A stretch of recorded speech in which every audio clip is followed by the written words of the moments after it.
HRDL. Yeah. You're all waiting for you. And you, Chris.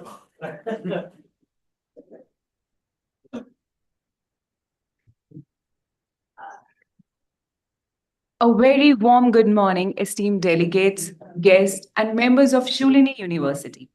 Welcome to day two of the inauguration of the Center of Leadership Coaching, an initiative proudly supported by the International Coaching Federation and NHRTN.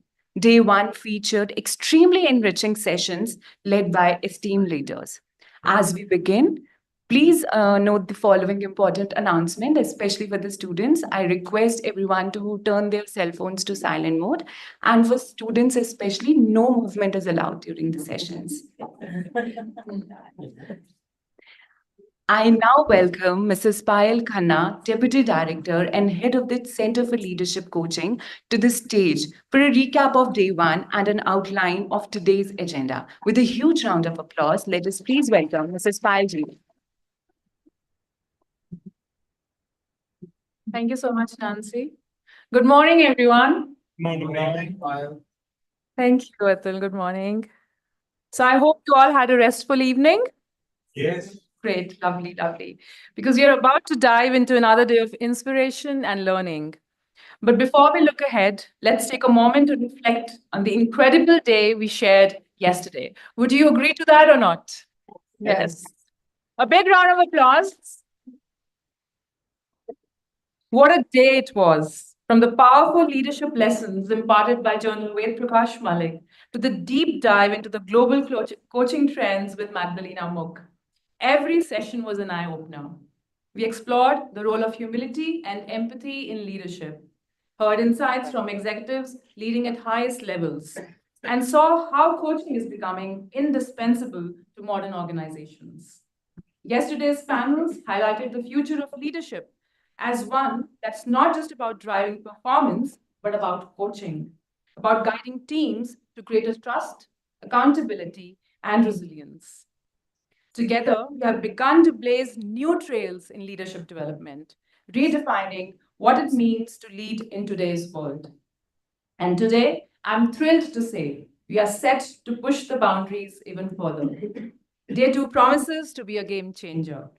We begin the day by looking at emerging trends in coaching in India, brought to us by none other than Prem Sir, a stalwart in the HR world. Next, Ms. Nirupma will take us into the intriguing world of leadership archetypes and how coaching differs when guiding men versus women, setting the stage for fascinating discussions on diversity in leadership. Then we move into a topic that's been hotly debated in coaching circles. Is everybody coachable? Today, we separate truth from myth with insights from a stellar panel of thought leaders who are pushing the envelope in leadership and coaching. And after that, we'll be diving deep into real-world case studies, including a powerful one from TCS presented by Preeti DeMello, showing us what transformational coaching looks like on the ground. But we are not stopping there. Our second panel will take us to the heart of what leadership excellence really means, with tailored coaching strategies for CEOs, board members, and leaders at every level. Ladies and gentlemen, we are not just participants in this conference. We are a part of a movement that's trailblazing a new path for leadership in the 21st century. Today is about redefining what leadership coaching can do and how we can harness its power to transform organizations, industries, and the future of leadership itself. Let's get ready for another day of breakthrough conversations, new ideas, and actionable insights. Thank you all for being here. Let's make day two even more impactful than day one. Thank you.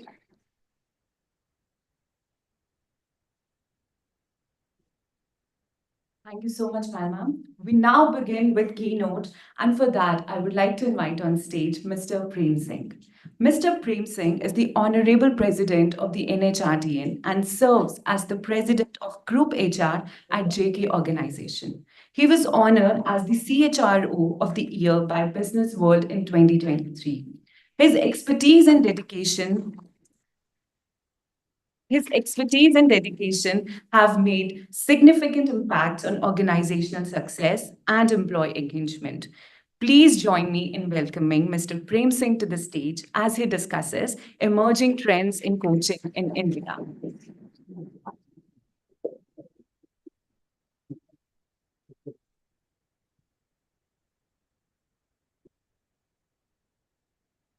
Good morning. I actually expected slightly warmer response. It was a little tender. Good morning. Better. You know, when the master of ceremonies was describing me as an individual, as a HR professional, hi, good morning. Many a times, it feels so good and it feels nice, but at the same time, I have a dilemma. The dilemma is many a times when these introductions happen, I wish my wife was around listening to all of this so that she could take me slightly more seriously.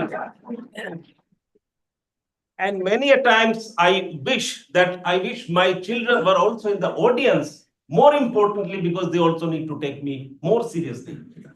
I So I just want to share an experience. You know, the other day I was reading this book, Smart Manager to Wise Manager, and my daughter comes. You know, what is it? This that you are reading? I said, well, it's a nice book, Smart Manager to Wise Manager.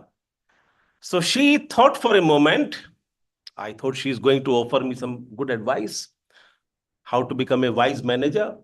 And then she said, come on, dad, don't waste your time. You are neither smart nor wise.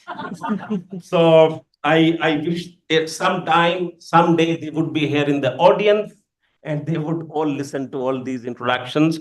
But thank you so much for organizing this. At the very outset, I would like to compliment Shoolini University and for many reasons. You know, our relationship with Shoolini University as NHRDN goes back to something like 15, 16 months ago when we had a very casual conversation. And I just happened to mention, can we have a chapter of National HRD Network at your university? And that was even before the current board of National HRD Network could come into action. I was regional president North, and we were looking for various partners to establish chapters. And the warmth and the positive response that we got, we said, wow, this is a great opportunity and we must do something. So, and guess what? Within 8 to 9 months of time from that conversation onwards, we did have a chapter at the Shoolini University. Hi, Chandra. How are you? Good morning. And so we did have a chapter. Now, the reason that I'm happy about this chapter is not just because the chapter was established, but because this chapter has been doing some incredible work in the National HRD network. And Dhananjay ji knows about it. Yeah, please give a big round of applause to Shoolini University. You know, for example, the kind of work which you are all doing here at the Shoolini University, Center of Happiness, Center of Well-being, Center of Advanced Research in Science, Center of Excellence in various areas, and of late, Center of Excellence in Leadership, Center of Excellence in Coaching. Now, coaching denotes the commitment of National HRD Network and Shoolini University together to further the edge to push the edge of the envelope towards the higher levels of excellence. And we are happy because Shoolini University not only is a partner along with NHRDN, but it is also establishing certain benchmarks in various areas, including the coaching. So my compliments to Professor Atul Khosla and the team. Please give a big round of applause to all of them. Now, a word about ICF, International Coaching Federation. Magda is here, her team is here. So once again, a very warm welcome to all of you, to North, to our Center of Excellence within NHRDN. And we are so proud that you came to Shoolini where you would be able to see the excellence in practice. So welcome to Shoolini, welcome to an HRDN chapter of North. What we promise to you, along with Dr. Atul Khosla and the team, is a very high levels of quality in terms of coaching practice. And when I say coaching practice, it is not only for industry, but also for academia, also for students, because they are the leaders of future. And that brings me to another point, essentially around coaching. Many a times people do make a mistake by making an assumption that coaching is a problem fixation tool. It is not. Coaching is actually much more than that. And coaching is not confined only to the professional organizations. Coaching is actually life lessons. It is exploring your best. It is exploring what you can do. It is exploring the talents that you have and how best you can put it to use. And this is for the students. Please do not look at coaching only as a problem fixing tool. Look at the coaching as an enabler of your talents, as an enabler to go to the next levels of excellence, to go to the next levels of delivery, and to really discover yourself, to really find your own natural talents. And at this moment, friends, I like to share an example. It's based on research. And this research was conducted in the University of Nebraska many years ago. The researchers were trying to understand as to if you were to use a particular methodology to fix a problem versus if you were to use it for strengthening the strength further, how does it pan out? What kind of experience do you see? So the University of Nebraska commissioned a research on a skill called speed reading. And based upon the skill, they studied hundreds of students, and they divided the entire group into two subgroups based upon how they were performing in terms of speed reading. So the first assessment which the researchers conducted classified these groups into two categories: slow readers and fast readers. Mind you, I'm talking about speed reading skill. So the slow readers could register a speed of something like 90 words per minute. And the fast readers had a speed of something like 350 minutes, right? 350 words per minute. So speed reading skill. After that, both the groups were taken through a structured training, come coaching, come mentoring, all kinds of formats, development workshop for next 6 months. 6 months later, the assessment was carried out again. And post the assessment, they did discover that there were improvements very naturally, obviously. So the first group, which was a slow reader, which had registered a speed of 90 earlier, did show some improvement. So they went up from 90 words to 150 words. The fast readers, which already had a speed of 350, they also showed an improvement. Any guess how much was the improvement, my dear friends? Any guess? Don't be shy. I mean, make any guess that you think they could go up to. No penalty on making a wrong guess. Yes, please. 400. 400. 360. 700. Friends, that's a fundamental point that I'm trying to drive. And hold on your breath. It's not Prem Singh who is talking about this. It's a research well documented. From 350, they went to 2,900 words. 2,900. And that brings me to another question. Friends, just imagine if Dr. APJ Abdul Kalam and Virat Kohli were two 5-year-old boys today. 5-year-old boys, Dr. APJ Abdul Kalam and Virat Kohli. And if you were to train both of them in cricketing, who do you think will shine? Both. That's a contrarian view.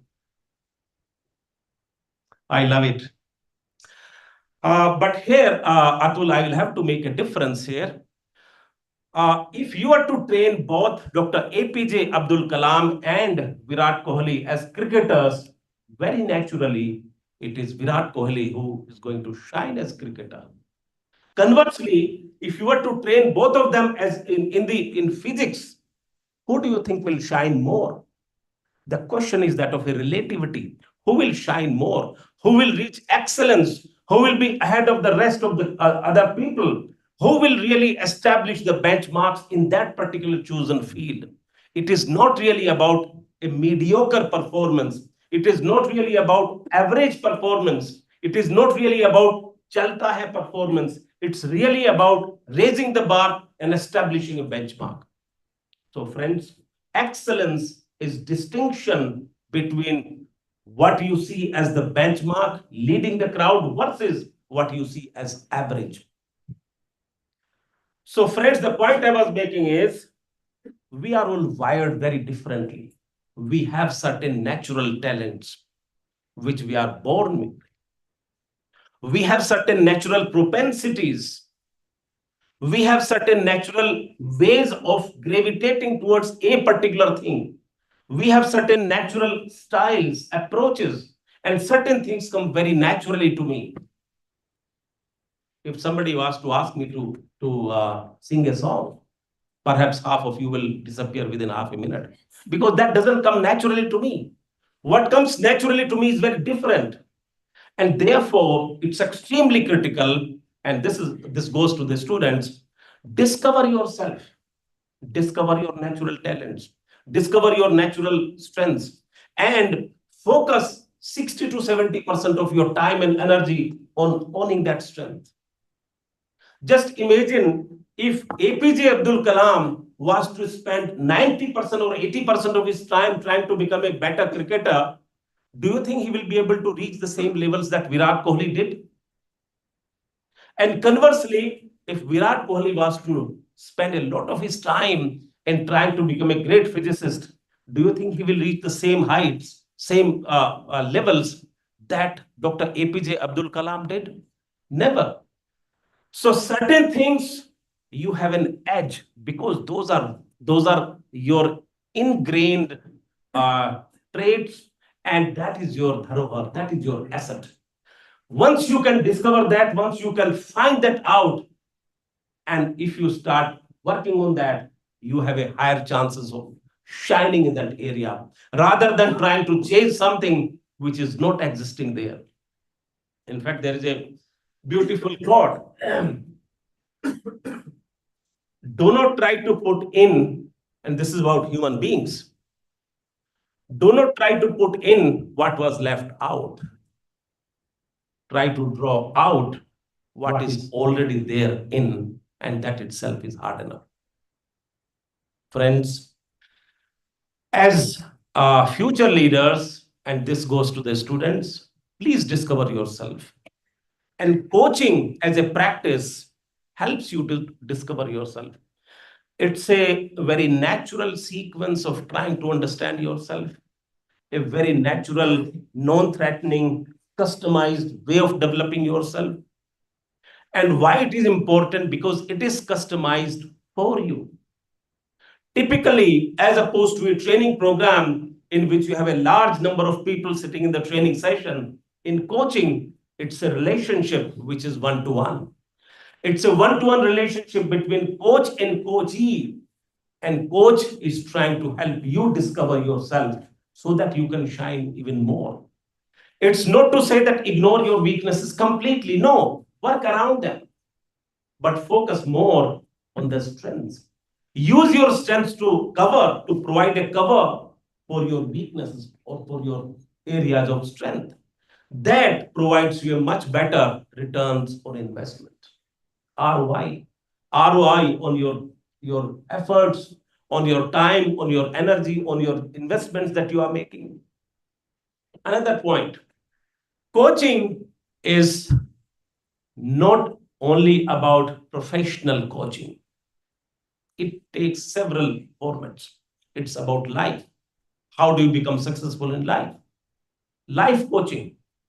It's about leadership. It's about executive. So there are several formats.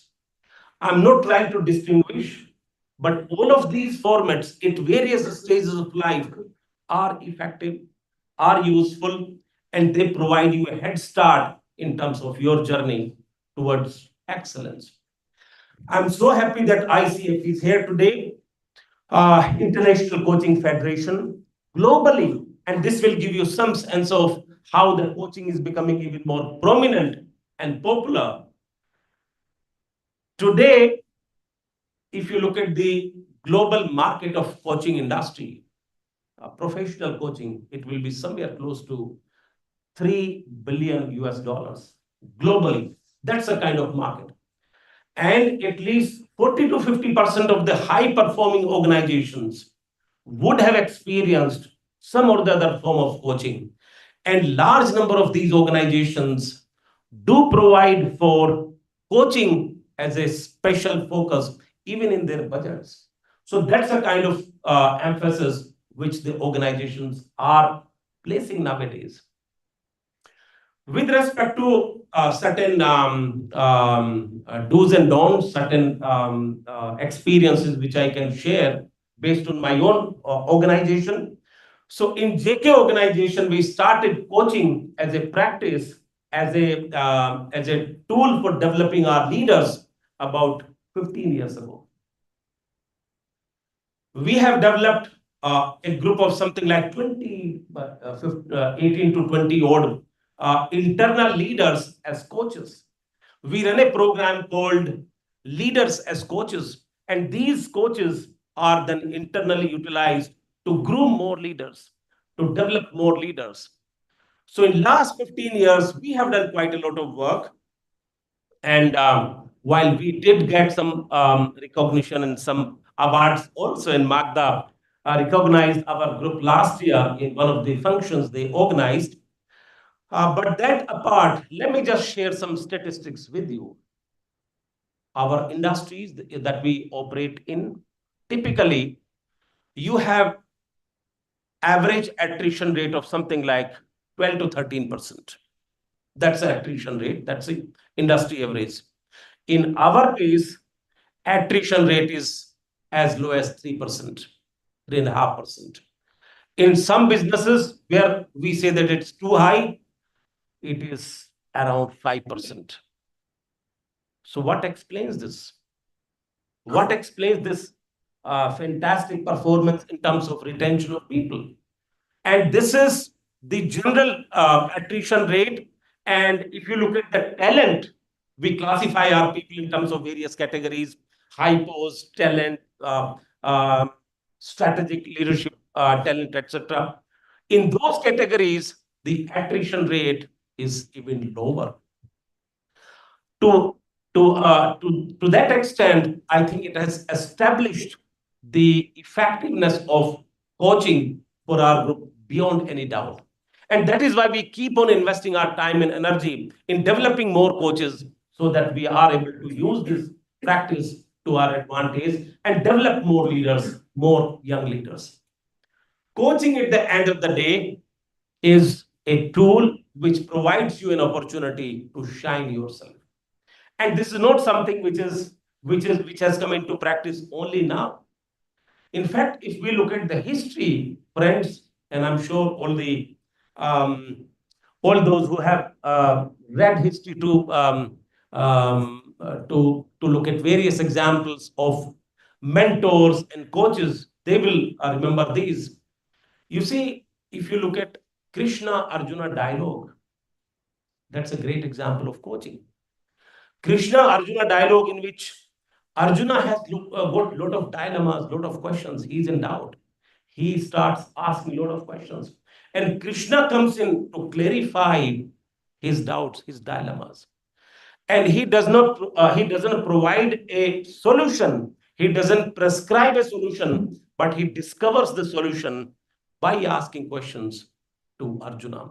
That's a great example of coaching. That's a great example of enabling somebody who is in dilemma, who is stuck before action. Another great example in the history I can talk about is that of Chanakya and Chandragupta Maurya. So these are all classical examples, plus there are many others like Panchtantra stories. Those are also great examples of the coaching. So the point I'm making is, my dear friends, coaching to us, to all of us, comes very naturally. Many a times we might not realize when we are when we were children, our mother, our fathers, brothers, sisters, in a way, indirectly or directly, they played the role of coaches. They may not have used the same methodology in a classical manner, but in a way that also helped us through the similar format. So the point I'm making is coaching is not something which is alien to us. It is so natural because it benefits you, it benefits all of us. I am very happy that ICF is here, which is a pioneering organization of in the space of coaching. I'm glad that NHRDN and ICF have joined hands together to push the envelope in the space of coaching, to bring out the excellence in this space, and to provide this opportunity to large number of people so that all of these people could realize their aspirations. I'm glad that this 2 days conference has been organized on this very important topic. And I was so delighted hearing that the day one has been a very engaging day. I'm sure the day two today will be even more engaging. And I look forward um, to another occasion in future. And this is a thought for you, Atul. There is a saying, Dil mange more, just to translate in English, Magda, it means you expect more from somebody who delivers. So from NHRDL side, we would say this to you, Atul. We have 50 plus chapters in NHRDL world. There are some chapters who are doing great. There are some chapters who are doing which are doing okay. There are some which are trying to catch up. Your chapter is certainly one of those top 4 or 5 chapters across the country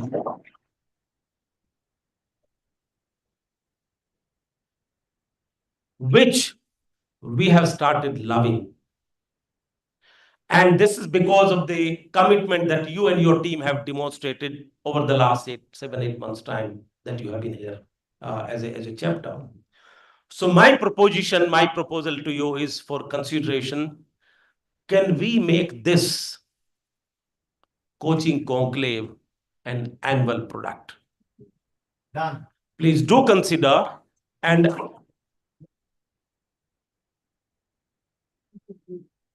I would also request Magda and team to consider joining hands with us, with NHRDN. Let us make this as an annual product. And every year we organize the national convention or national conference on coaching here in Shoolini, and something, so product which we all can be proud of, something which we all can look back with a lot of satisfaction and a lot of sense of accomplishment few years from now. And I can foresee, just look 5 years down the line. If we can make it as an annual feature consistently, I'm sure 5 years down the line or 10 years down the line, all of us will say to ourselves, well, I was a part of that, what started 10 years ago. So friends, let's look at that legacy, that potential legacy which we all can be a part of.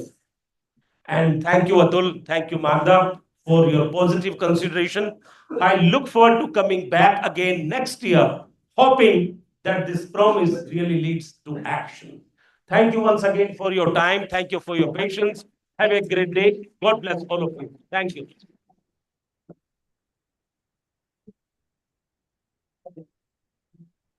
Thank you so much, Prem sir, for leaving with such a wonderful thought of, so that we can keep exploring, keep discovering ourselves, and we keep shining. May I please request Professor Atul Khosla, Vice Chancellor, Shoolini University, to join Mr. Prem Singh on stage and felicitate him with a huge round of applause, guys.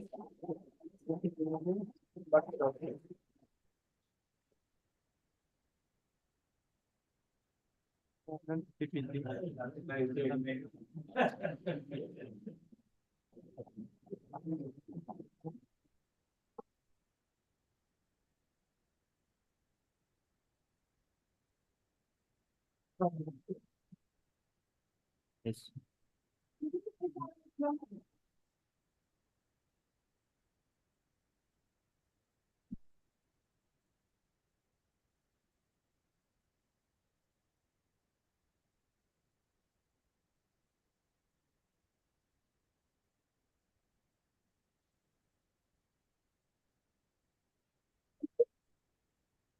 टोपी पहनना अच्छा लगता है तो जो टोपी पहनाने वाले हैं वो बड़े प्यार से टोपी पहनते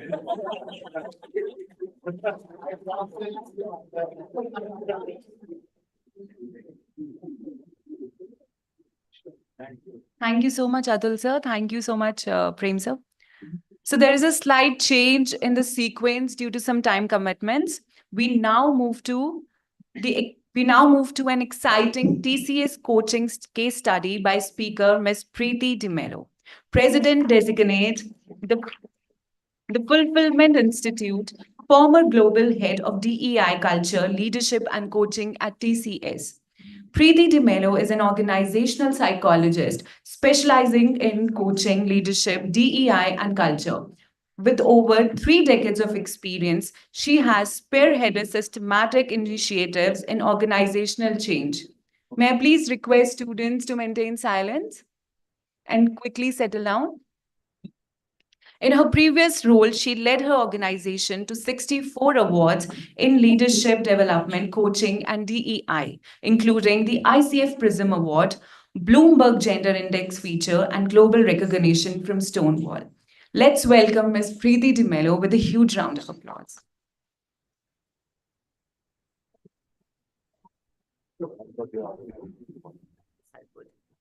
And let you know when I need to. Okay.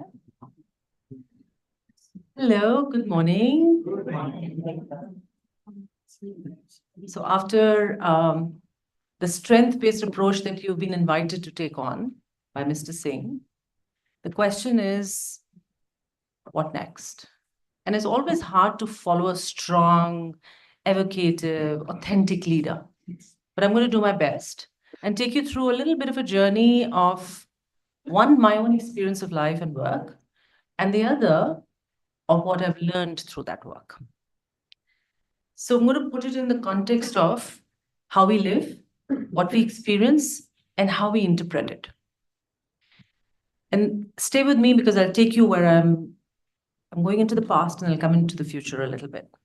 So how we live is really entirely who you are as a person. And if I speak of myself, I'm a startup kind of person professional.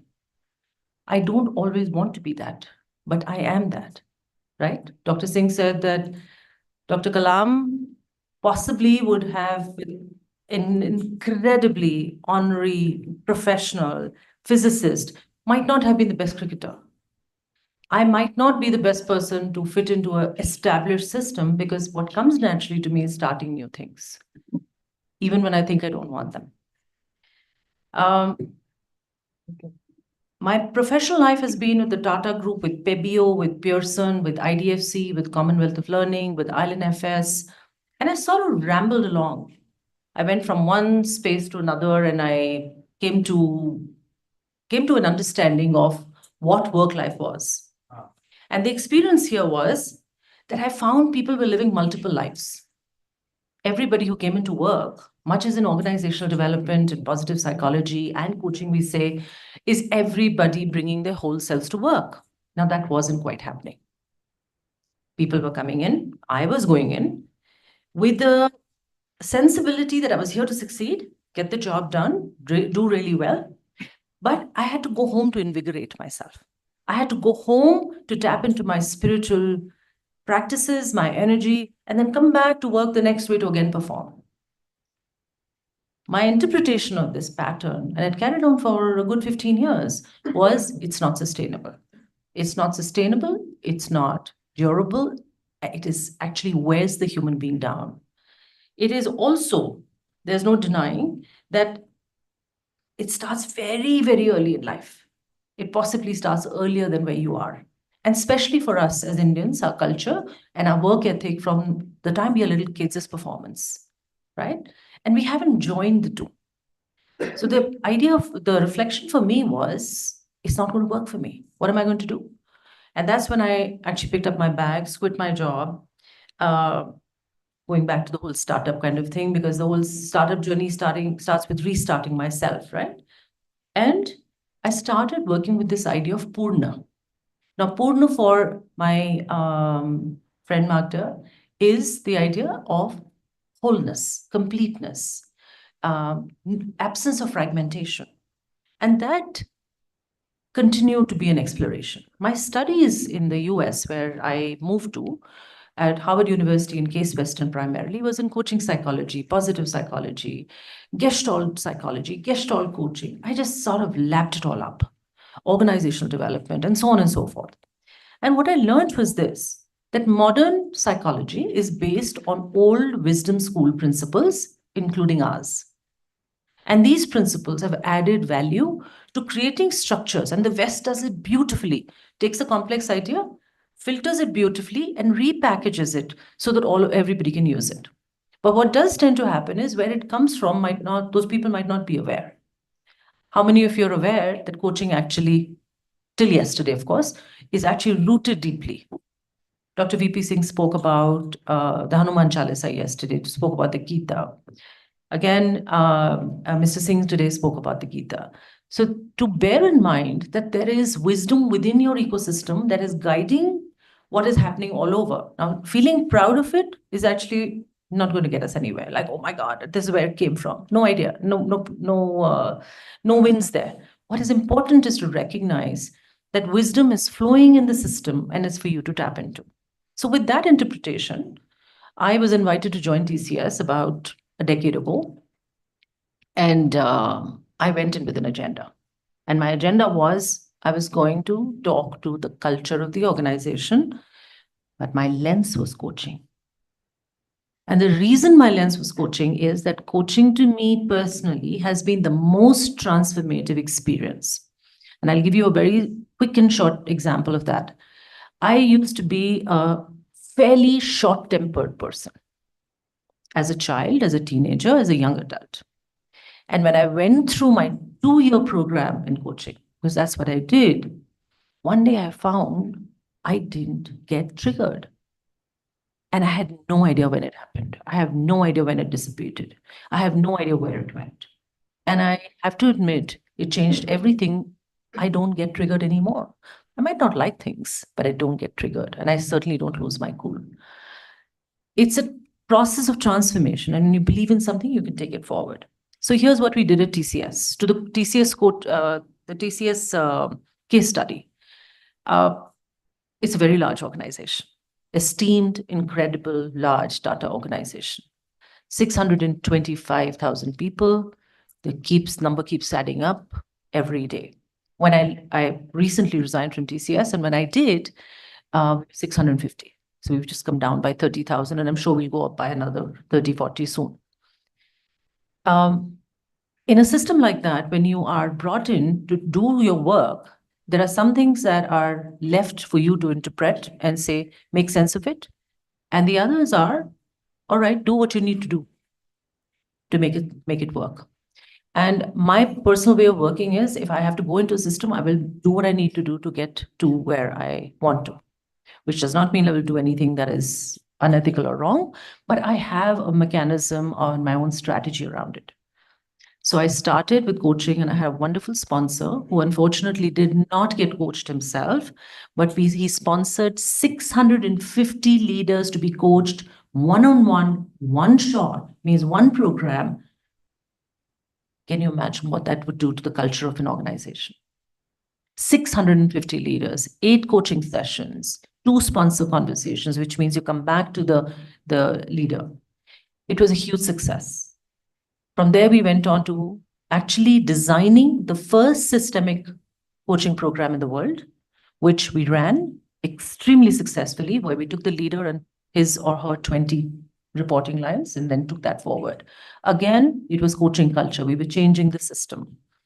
We integrated coaching into everything we could, from the high potential program to women leaders, to our D&I initiatives, to our multicultural initiatives. And if I was to say, when I joined TCS and I was asked, what's your ambition? I said, I'd like to make a difference to about 100,000 people. And I thought I was being bold. When I left, when my team presented my work to me, they said I had personally conducted sessions for 181,000 people. Now, it does give me a bit of a chill when I say that, but the reason I'm pointing it out is that in my mind, I was functioning, that's my ethos, is like a karma yogi. Karma yogi is one who focuses on their work matter, and somebody who's not essentially looking for results, is looking for impact, but by doing the work rather than saying, I want and I want. I was very surprised at the 181,000. I had absolutely no idea. But what it did leave me behind with is that it's one step at a time and you can make a difference. The 64 awards that I've mentioned are true. They're actually right now they've reached 72. After I left, we got a few post my resignation. And the long and short of it is this. Somebody asked me yesterday, how do you know things changed? I know things changed because the language of the organization altered. People started speaking differently. People started engaging differently. We didn't have very high attrition in the first place, but it became better. People became more open. We used to do sessions during COVID on resilience and, on coach on call. And I remember relationships, and people would come in and they could be open in a forum of 5,000 people and speak their mind. So the psychological safety that stepped into the system was my test of the changing culture. And that was showcased through various means. Now, again, going back to my learning, what was I really pitching for? I was pitching for fulfillment. I was pitching for the idea that if I am purna, if I am whole, if I am content and fulfilled, my operating system, quite like a computer, is full, is whole, is purna. And if I can be that, then everything I do comes from that place. It doesn't come from a place of being fragmented. So I'll walk you through the idea of fulfillment. And I also want to say that I don't think we'll have any Q&A, but I'd like each one of you to reach me on LinkedIn and ask your questions, because the merit of this is staying in touch with you and supporting you in becoming Purna.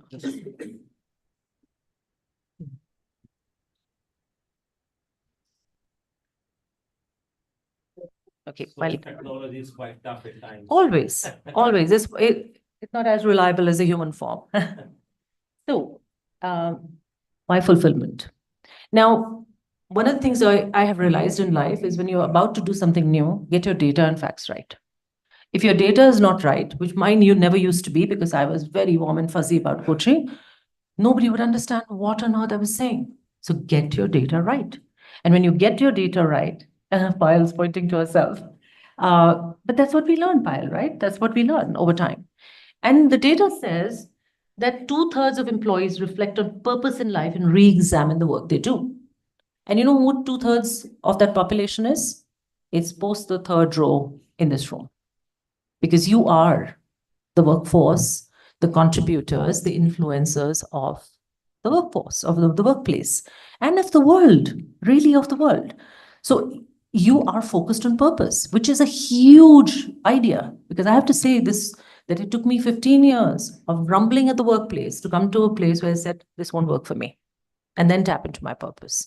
You are a generation that taps into their purpose from the very start. And there's merit to that. And then PwC went on to say that fulfillment is as important as how much people are paid. And feel free to take pictures of this slide if you want to, or any of them. 83% of employees find meaning making in day-to-day work. You know, and people say it like, I want work-life balance. It's not about work-life balance. You're really looking for meaning because you're not getting enough time to do what you really want to do. 69% of our employees change employers for job fulfillment. And 1 out of 3 would even take a job with a slightly less salary if it's more fulfilling. Now, this is huge data. This should inform you where you're at. If you're pitching for great success, simultaneously pitch for greater fulfillment so that it can go hand in hand. Now, one of the roles that I have fulfilled at my workplace is strategic foresight. And strategic foresight, and Magda did a really extensive job on this yesterday, speaks about what's the demographic of the workforce or the workplace, technology that is changing, purpose, and value systems. Now, people are seeking peak experiences at the workplace. When you go into the workplace, you say, how do I feel? But organizations are saying optimization. Am I getting the best out of people? Are people productive? And both are important. Do understand it's not one versus the other. They are an interdependent. It's almost like the infinity loop. It's a polarity. So highest scores were found as we did these surveys on feelings of conflict, on isolation and failure. And people talk about well-being. Magda spoke about well-being as well yesterday, and I think other speakers touched on it. When people talk about well-being, they talk about mental health, but that's where it's coming from. Absence of fulfillment. So people are seeking fulfillment. And what we have found through some reports, specifically OC Tanner, and if any of you are interested, I'll send you the report, says greater autonomy, connection, and mastery. That's what we're looking for. So what is fulfillment? And this is a definition by OC Tanner. There are others. This is the one I like the most. And I'm going to read it out. Fulfillment is a feeling of contentment or completeness that comes from accomplishment of our most important goals or the attainment of our highest personal aspirations. Fulfillment occurs when we identify strongly with purpose and connect to others in meaningful ways. And to Mr. Singh's point, it's only possible if you have tapped into your strengths. You cannot teach a fish how to fly. And that's incredibly important. What is your strength? What are you good at? There are plenty of strength-based approaches, that are assessments that are available online. Take one, see where my strengths lie. You'd also be able to tap into yourself and say, what am I really good at, right?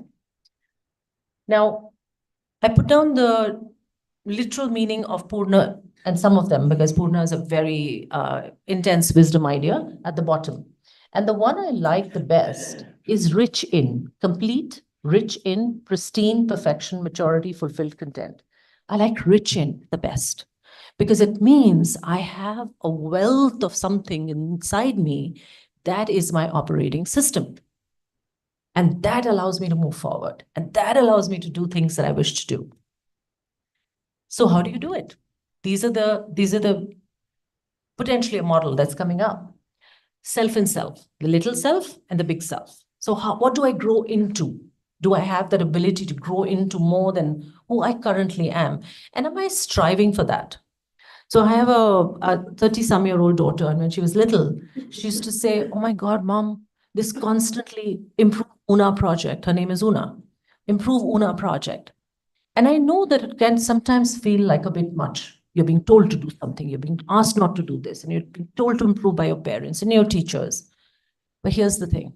You're meant to grow. And either you do it willfully or you make mistakes and learn and then do it. I have to say I belong to the second category. No longer though. I think learning from the mistakes of others is also an act of wisdom. So we said self to self in place, which is where it starts. Then you go to self and relationships, self and work, and self and universe can also be self and nature. If you start focusing on these, and if any of you are interested in finding out more, and when you contact me, I'll send you a link to take a little survey that will give you an idea of where you stand. You will know what you're really doing well and what you might be ignoring. Because only when there is alignment between all four does fulfillment happen. Otherwise, imagine I'm doing really well at work, but I have no time for my spouse, right? Or I have a lot of time for my spouse, but I have no time for myself. Or I have time for work and family and have no time for myself at all. Or I don't energize myself or my inner life by, say, a walk in nature or prayers or meditation or chanting or writing poetry or whatever works for me. But there has to be something that is bringing it all together. And it's the alignment of these four that we believe is critical. O.C. Tanner defines it as this. They say balance, connection, and connection, community, and belonging, growth and purpose. Now, if you put it on the previous matrix, I would say your community and connection, belonging is self and relationships, growth is self and work, purpose is self and universe, balance is self and relationships. But this is not a tight formula. You can actually place it the way you like, right? I'd also say another thing. For those of you who are aware of the Vedic format, please know that these are also called the four Purusharths, the four pursuits of human life, right? You understand those? The Dharma, Arth, Kam, Moksha. This also relates to that, which incidentally, my partner and founder in what I'm going to show you, the Fulfillment Institute, when he created it, he had no idea. It's only when we came together and I was like, all right, you're talking about the Purusharths. The human impetus is to move in the direction of what is greater than self, and you actually chance upon wisdom by tapping into your own self, and that's awareness. So the subjectivity of, and I'm going to move this side so I can read it to you, subjectivity of fulfillment is that you can reach fulfillment in different ways. It's ongoing, it's nonstop, you never reach the destination. And thus, fulfillment is about the journey, right? There's a beautiful quote that says, the map is not the journey. I can give you a map, but each one of you is going to make the journey yourself. And you're going to define what fulfillment means for you. And when you do, you will recognize why it matters. People experience fulfillment in different ways at different times. And the alignment is not going to be constant. Sometimes you'll have more of self and work. I would say for me, for the last 10 years, self and work has been huge. But self and self has also been huge. I'm now, with my new venture and stepping out of a very busy corporate role, stepping into a place where I'm going to be able to focus on the others as well. The context alters. Today, you're a student, which we define as ashrams in Vedanta. You're a student. You will move into being a householder at some point in time and a professional. And your life will continue through the four ashrams. And there are many facets to those stages of life. And each stage will define fulfillment differently for you, right? Fulfillment is also called maturity. Moving from one stage of awareness to another, from another stage of awareness to the next, that is the process of your journey in life and my journey in life. Fulfillment is also an idea that is distilled through external factors. Now, people in Gaza, can I talk to them about fulfillment? Absolutely not, right? But because I am fulfilled, I can serve them differently. Because I am fulfilled, I can serve my organization. What is it that I enjoyed about the speakers since yesterday? Each one was different, but each one came from a place and a lens where they were in a good place. They were rooted in their reality in a manner that they could tap into their true self. And I said that to Mr. Singh just now. I said, what's beautiful about what he said was he was in a state of flow. And when you're in a state of flow, you know that you're coming from a fulfilled space. Does not mean you don't have disruptions, does not mean you don't have challenges. When you're over-asserting yourself, when you're stepping in when you're not invited, when you're making a racket when you don't need to. Racket doesn't mean talking, which you're allowed to talk as far as I go. That's not an indication. So our ability to experience fulfillment and being fulfilled can be cultivated. And this is where coaching comes in. I have to say, with potentially 35, 37, I don't know, some bizarre number of years of experience, coaching is the only way to move forward. It'll create peace, create productivity, create fulfillment, create joy, create happier, healthier relationships. When you change, everything changes. All right. So here's coaching for fulfillment. And the idea here is that coaching is the only way. And coaching, another way of looking at coaching is mindful dialogue, right? Mindful dialogue, coaching is the only way to support the development of an individual's fulfillment quotient, which means you can measure it and report it, and support the achievement of that fulfillment through life. It is a process that addresses your psychological needs, your spiritual needs, your practical needs, and so on and so forth. Allows you to remove those barriers that come in the way, allows you to address those blind spots, allows you to change your format. But here's a trick. And here's what I'd actually invite Payal to do, is look at coaching your own selves. I know this, that as a coach, when I learned how to coach myself, I was good at coaching others. But when I tried to coach others without cultivating my own self or shoveling my own nonsense, I didn't get there. So you have to clean your own act. You have to get yourself together to be able to do it. And you can all learn it. Each one of you can sit here and learn how to coach yourselves for greater fulfillment. So I won't read these out, but just to say that there are practical benefits to the process. There are practical takeaways that will help you grow, not only for individuals, but also organizations and systems that you will go on to serving as you grow into your careers. And you already are a part of a system. You're currently a part of a university, that's a system. You're a part of a family, that's a system. You're a part of a community, that is a system. Are you stepping into that space of service? Bear that in mind, because if you don't take the practical solutions with you, nobody's going to listen to you. And you might stop listening to yourself because somewhere you're going to say, you know what, this is really not working. I'll do this when I'm free, right? So what happens next? And what is it that I would advocate for each one of you? I would say address the idea of fulfillment for yourself, address what Purna means for you. Bring together the fragmented parts. And we all have fragmented parts on an ongoing basis in life, and it is only addressed through mindful dialogue and coaching. And coaching brings it together in a manner where you can piece yourself together and become that whole person, that whole being that has the ability to exist in the world in a manner that you flourish, that you fulfilled, that you thrive. Recognize that your operating system sits inside you, not outside you. And your operating system is not your brain. Your operating system is an amalgamation of your values, your belief systems, your behaviors, which come through the gut, the head, and the heart. And thus, relying on any one of them might be an error. So can you actually tap into all and piece yourself together on an ongoing basis? You know, when I put in my resignation, I had so many doubts. I'm at the top of my career, I'm doing really well, why am I doing it? And suddenly I see myself getting fragmented. And then I have to get into a conversation with myself to bring myself together. These are milestones where you will have opportunities to piece yourself together in a way that is innovative and unusual. Focus on inspiring people around you and recognize that refining your operating system is actually your life's journey.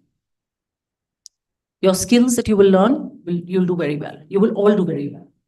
But the attitude that you bring, what we say in psychology, we say the capacity, the capabilities, what you've got in your skills, your qualifications, your profession.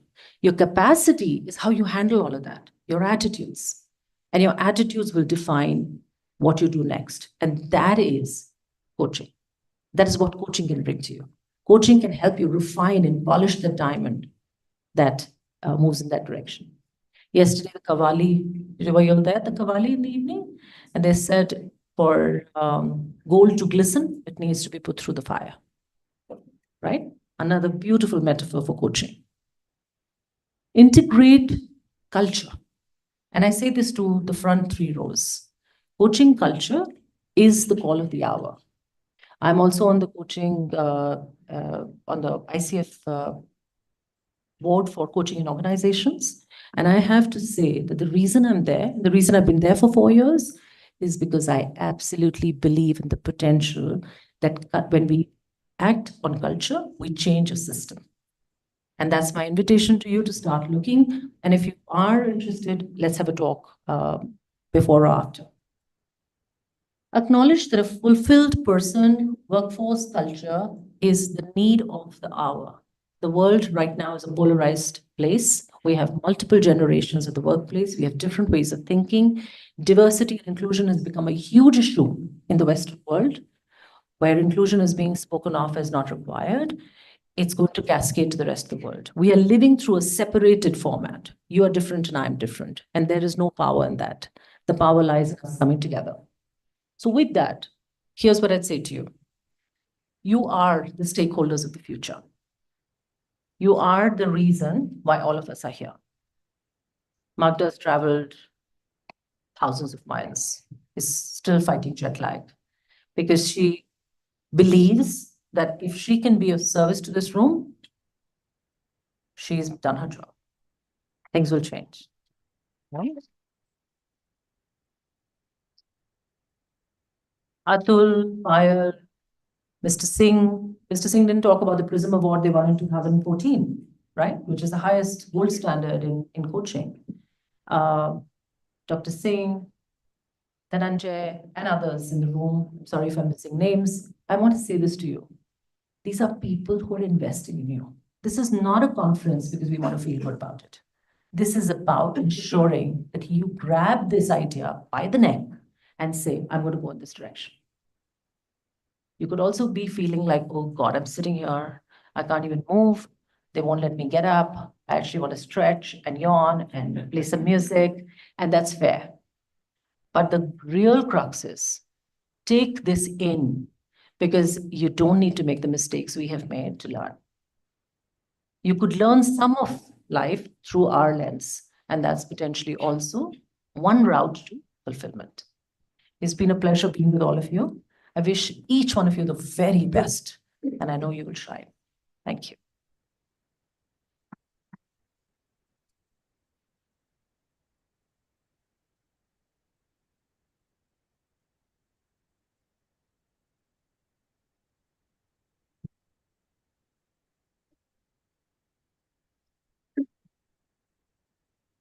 Thank you so much, Preetima, for taking such a wonderful and insightful session.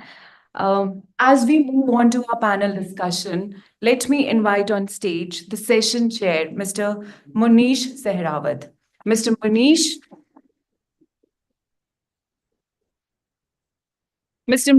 is the president and dean in the School of Business Management, Shoolini University.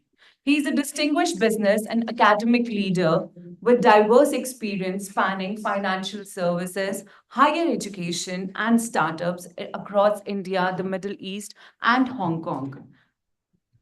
The topic for the discussion is everybody coachable or not? Separating truth from myth. And as I mentioned, no student movement allowed, please. I request the students to please sit down on their respective seats. I now invite on stage the panelists for this discussion. Dr. Bhaskar Roy, Vice President and Global Ops Leader Analytics and Data Science, Genpact. Dr. Roy is a senior data science professional with over 25 years of experience in business analytics. He has driven innovation with data and technology, leading to increased efficiency and new revenue opportunities. Himanshu Jain, founder and CEO, Prominent. Himanshu Jain has a corporate career spanning over 35 years across iconic companies like HUL and lastly, Diversity. He has been leading businesses for the past 20 years and has an experience managing in a multicultural environment across Asia, Europe, and US. Chandrajeet Patni, founder HR Advisory. With 33 years of experience in business transformation, HR strategy, HR operation, employee engagement, and organizational capability enhancement, Mr. Chandrajeet has a proven track record in both establishing new ventures and restricting existing organizations. Mridu Bhandari, journalist, CNBC Network 18. Mridu Bhandari is an award-winning media professional with 18 years of experience in television and digital journalism, content strategy creation, and marketing at top national networks in India and the BBC in London. A prominent figure on Indian business news platforms such as CNBC TV 18, Forbes Digital, and Money Control. She was also the only Indian journalist awarded at the Chevening Scholarship for 2021-2022. Tarun Gupta, Director, Operations, Shoolini Center for Distance and Online Education, Shoolini University. Mr. Tarun serves as the Director of Operation at Shoolini Center for Distance and Online Education and is also a Professor of Practice in Management. So with a huge round of applause, let us welcome all of them on the stage. And for the session chair, an important instruction, we have 25 minutes for the discussion, followed by 5 minutes for the question and answer round. Thank you so much. Thank you, Nancy. Good morning to everyone. Welcome to the panel discussion. So Nancy has saved me 3 minutes. I'm not going to introduce you. There's been a thorough introduction. So I just want to set up the context. So I did the business school and I was just checking, and I think Prem sir mentioned the coaching industry is a $5 billion kind of an industry today. Yeah. You know, and I would say the question to our panel is $1 billion question. Metaphorically, what we can bring, you know, in terms of insights is something very important. So just a little bit in terms of what I have seen about coaching. I got an executive coach when I was about to step into a C-suite, you know, and before that, I had never received a coach. We did have mentors in the organization, and Helen was my coach in London, and I actually firsthand saw, because she sat with me, she observed, she helped me to course correct things. So I found coaching to be great. You know, that's one thing. And I was actually thinking of giving me a coach because I had a budget of $200 million. I hope this guy doesn't screw up, you know. Let's give him a coach, you know. So that was the thought process. But I think different organizations, especially commercial organizations, have this ROI concept, right? Coaching is serious, you invest in it, somebody's paying the bill, right? So when that is happening and it's being so serious, everybody doesn't get to experience coaching, you know. So that's the sad part. At Shoolini, in fact, what we're trying to do is we're trying to offer coaching to all our MBA students, ultimately for the entire university, and that's what Atul is championing, and Payal has been, you know, kind of very helpfully supporting us. So that'll be an interesting experiment to see what coaching does to students. So what I'll do is, let's start off with the first question, which is open to anyone, right? The question is everybody coachable, right? And I think for us to understand that, are there barriers to being coachable? That's one aspect. And a related part would be, are there traits of people, you know, who could be highly coachable? So there are those two shades, barriers and traits, you know. So anybody wants to go first? There. Okay, ladies first. So taking that opportunity. Yes, I think everybody is coachable. But does everyone have the willingness to be coached at that particular period of time in their life is questionable. Everyone has the potential to be coached. Yes. Are they ready to access that potential at this point in time and give it commitment, give it time, become self-aware is questionable. And that begins with, there are a few common traits that I've noticed in people who are highly coachable. Number one is a growth mindset. People who are highly coachable always come into coaching, no matter what age group they're in, no matter what industry they come from, no matter what role they might be in. And I'm coaching somebody who is 20 years elder to me right now, and I'm coaching someone who is 15 years younger to me right now. And both of them have some common traits, which are both come into these conversations with a very open mind, with the willingness to learn, with the openness of feedback. Someone who is 20 years elder to me empowers me immensely as a coach, saying that be direct and open with me in your feedback. I do not have ego or pride when I come into this conversation. So one of the big barriers is ego, is pride, is the Mr. or Miss Know-it-all attitude that some people have, that what are you going to teach me? You're 20 years younger. That could also be a mindset, and that's fair. I do not have that life experience to perhaps coach somebody. But A lot of the people who come for coaching are self-aware. These are the people who have come for coaching voluntarily. Some people get pushed into coaching by their organizations. They are not ready for it for various reasons. In COVID, there were times people were burnt out. You have a family, you have late night calls, you don't have house help, you are doing a lot of physical labor, you are mentally stressed out. You don't want to sit and reflect and be self-aware because you think it's a waste of time right now. You could rather spend 1.5 hours of your day doing something else, striking things off your to-do list. So yes, it depends on the time and the period of life you're in, the state of mind you're in. Sometimes you get pushed into it. Some people make the best of it even when they're pushed into it. And some people are just not ready to be coached at that particular period of their time. The trait that I notice in highly coachable people is that they are very collaborative in their approach. They don't want to keep their knowledge to themselves. They want to share. So that's another trait that's very common. A lot of people who were from previous generations felt that this knowledge is my superpower. I need to keep it secret. I cannot share it because this is my USP and this makes me stand out. Today, it's a very collaborative environment. We are in the digital era, and I won't take too much time. I think I've gone on a little bit too long. But these are the 2 or 3 things. So I would say ego pride is a big barrier. Sometimes it's just access opportunity. That is a barrier. Not everyone, not every organization has offerings, and it's fantastic what you all are doing here and offering coaching to organizations. And I hope more organizations sign up for that. And I'll let I anyone else. think you said it, most of it on coachability, and I think very little to add. But I like to say somewhere there's an element of feeling secure about themselves when you're open to ideas. Because if you're not confident, if you're very insecure that I'm being judged in this coaching session, it's unlikely you will take something positive from it. Second element which comes, and the way coaching operates today in the world, it's expensive. Corporates sponsor it for people on a ROI concept. And so the time when you are offered coaching is not of your own choosing.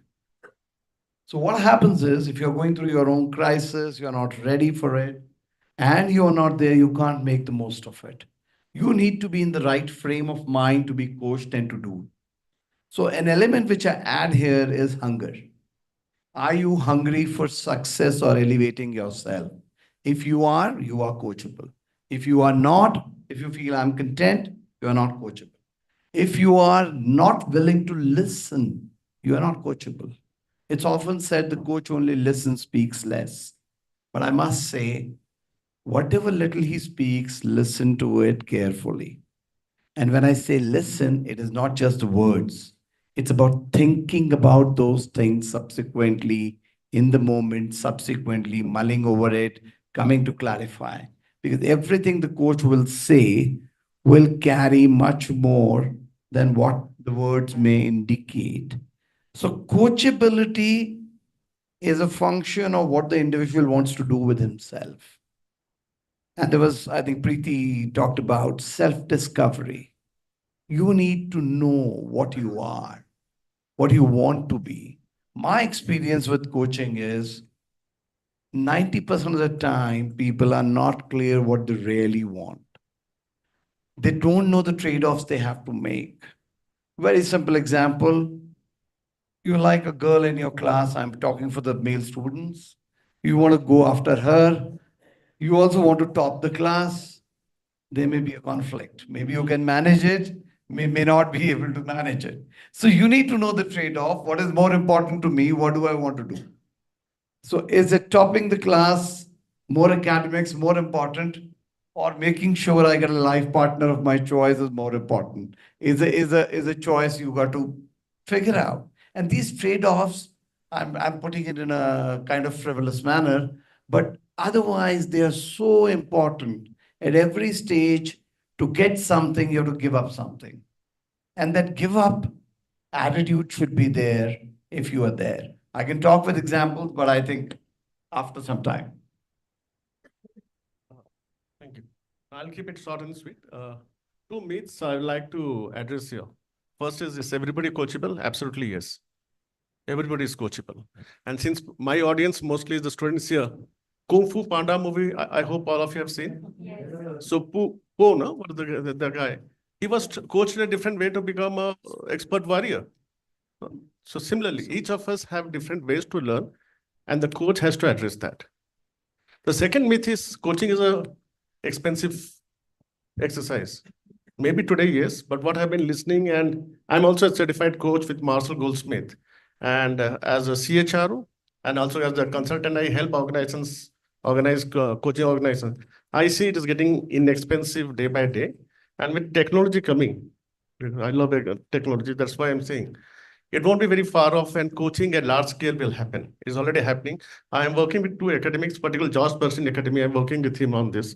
And coaching at large scale is going to happen where it's very inexpensive way, and it's not key to be a time-bound way.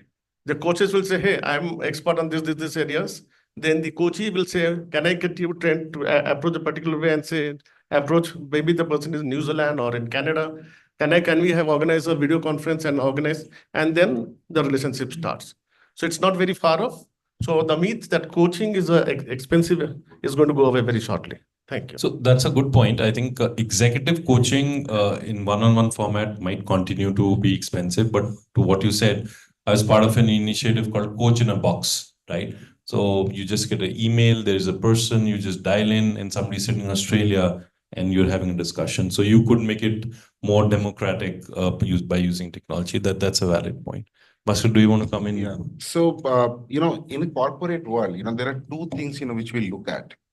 One is skill and one is will. Okay. So even if you have, your skill is 60%, of the job, then, still fine. But if you have that willingness to learn, willingness to be coached, I think that is more important. So I think my advice to, all the students is, you basically develop that willingness to be coached, because you never know, I mean, what is going to happen, in the corporate world. I mean, which route you are going to take in next couple of years. The other thing is, when the organization, why coaching or mentoring fails in an organization is when we don't drive that as a culture. Okay, we all talk about being coached, coaching is great, mentoring is great, but as a leader, we don't lead by action. So that is also, one of the barriers. I think we have to also drive that as a culture, make sure that, and again, yes, coaching is, expensive sometimes. But in our organization, for example, we have created a mechanism called reverse mentoring, where the senior people have a buddy with a junior person, and both of them are learning from each other. So that is one of the cost-effective ways. That is also breaking the ice between, two generation, or maybe, a couple of, generations here and there. And we all believe that, the younger generation who is joining our organization today are more smarter in terms of technology, more smarter in terms of digital skills. So it's always good that a senior person, with 20, 25 years of experience learns from them. And they also learn the art of, management or something, the experience from the senior person. So that is really going well, very well. So we have created layers of, gurus and master gurus, people who are subject matter experts within the organization, they're coaching. And, the masters gurus are people who are the industry experts are also being coached. So overall, we are trying to optimize the overall cost, but, it is really working well in the organization. Thanks, Bhaskar. I'll come to culture as part of the next question. Tarun, any comments? Hello. So my take is everybody is coachable, as has been conveyed. So while everybody has to be coachable, so both coach and coachee, they are to be open to feedback. And one thing which is also there is the listening skills, like listening skills, which are active listening skills, reflective, appreciative, informative, empathetic. So while coach may not, coach must have empathetic listening skills to all levels. Coachee can differ slight a bit. And so these things are foremost, right? And receptive to feedback also. So I happen to be a certified career coach, and I have done around 700 psychometric assessments also. So the idea basically is that I think, as was rightly pointed out, so while we do psychometric assessments, we also do career coaching post that. And we do strength, weaknesses, opportunities, and threats analysis. So leveraging these strengths, then minimizing the weaknesses. So like that stuff. So as a coach, our endeavor has to be to do best for our coachee, seeing his passion, seeing his interest, right? So I think how many of you have seen the movie Gomer? So in Gomer, we have a very untraditional coach, which is Abhishek Bachchan. And there is Sayami Kher, who was earlier a right-handed bat, and she loses her arms during an accident. And after that, it is the endeavor of that coach who makes her into a very untraditional kind of bowler, who is a match winner. So this goes in to say that coach also has to be innovative. He has to think out of the box. So I think there are a lot many traits which make a good coach, and it is all about coach and coachee relationship and all that. Thank you. Thanks, sir. So coming to cultures, I've had a Indian boss, a Chinese woman boss, an Arab boss, and a Norwegian boss.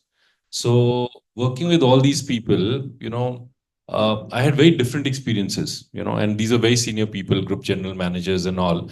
And obviously the organization had invested into them as we were stepping into leadership roles, how are they mentoring and coaching us? And I found that they had different styles. And I was not very sure whether they were vested in my success, working with a Chinese kind of a person. So, if I would take numbers to my boss, she would actually take a calculator and verify. Now that spoke something to me. That experience used to be after coming out with a meeting with her, that there's lack of trust. So I don't know whether I was being coached or I was just being, pulled up for something.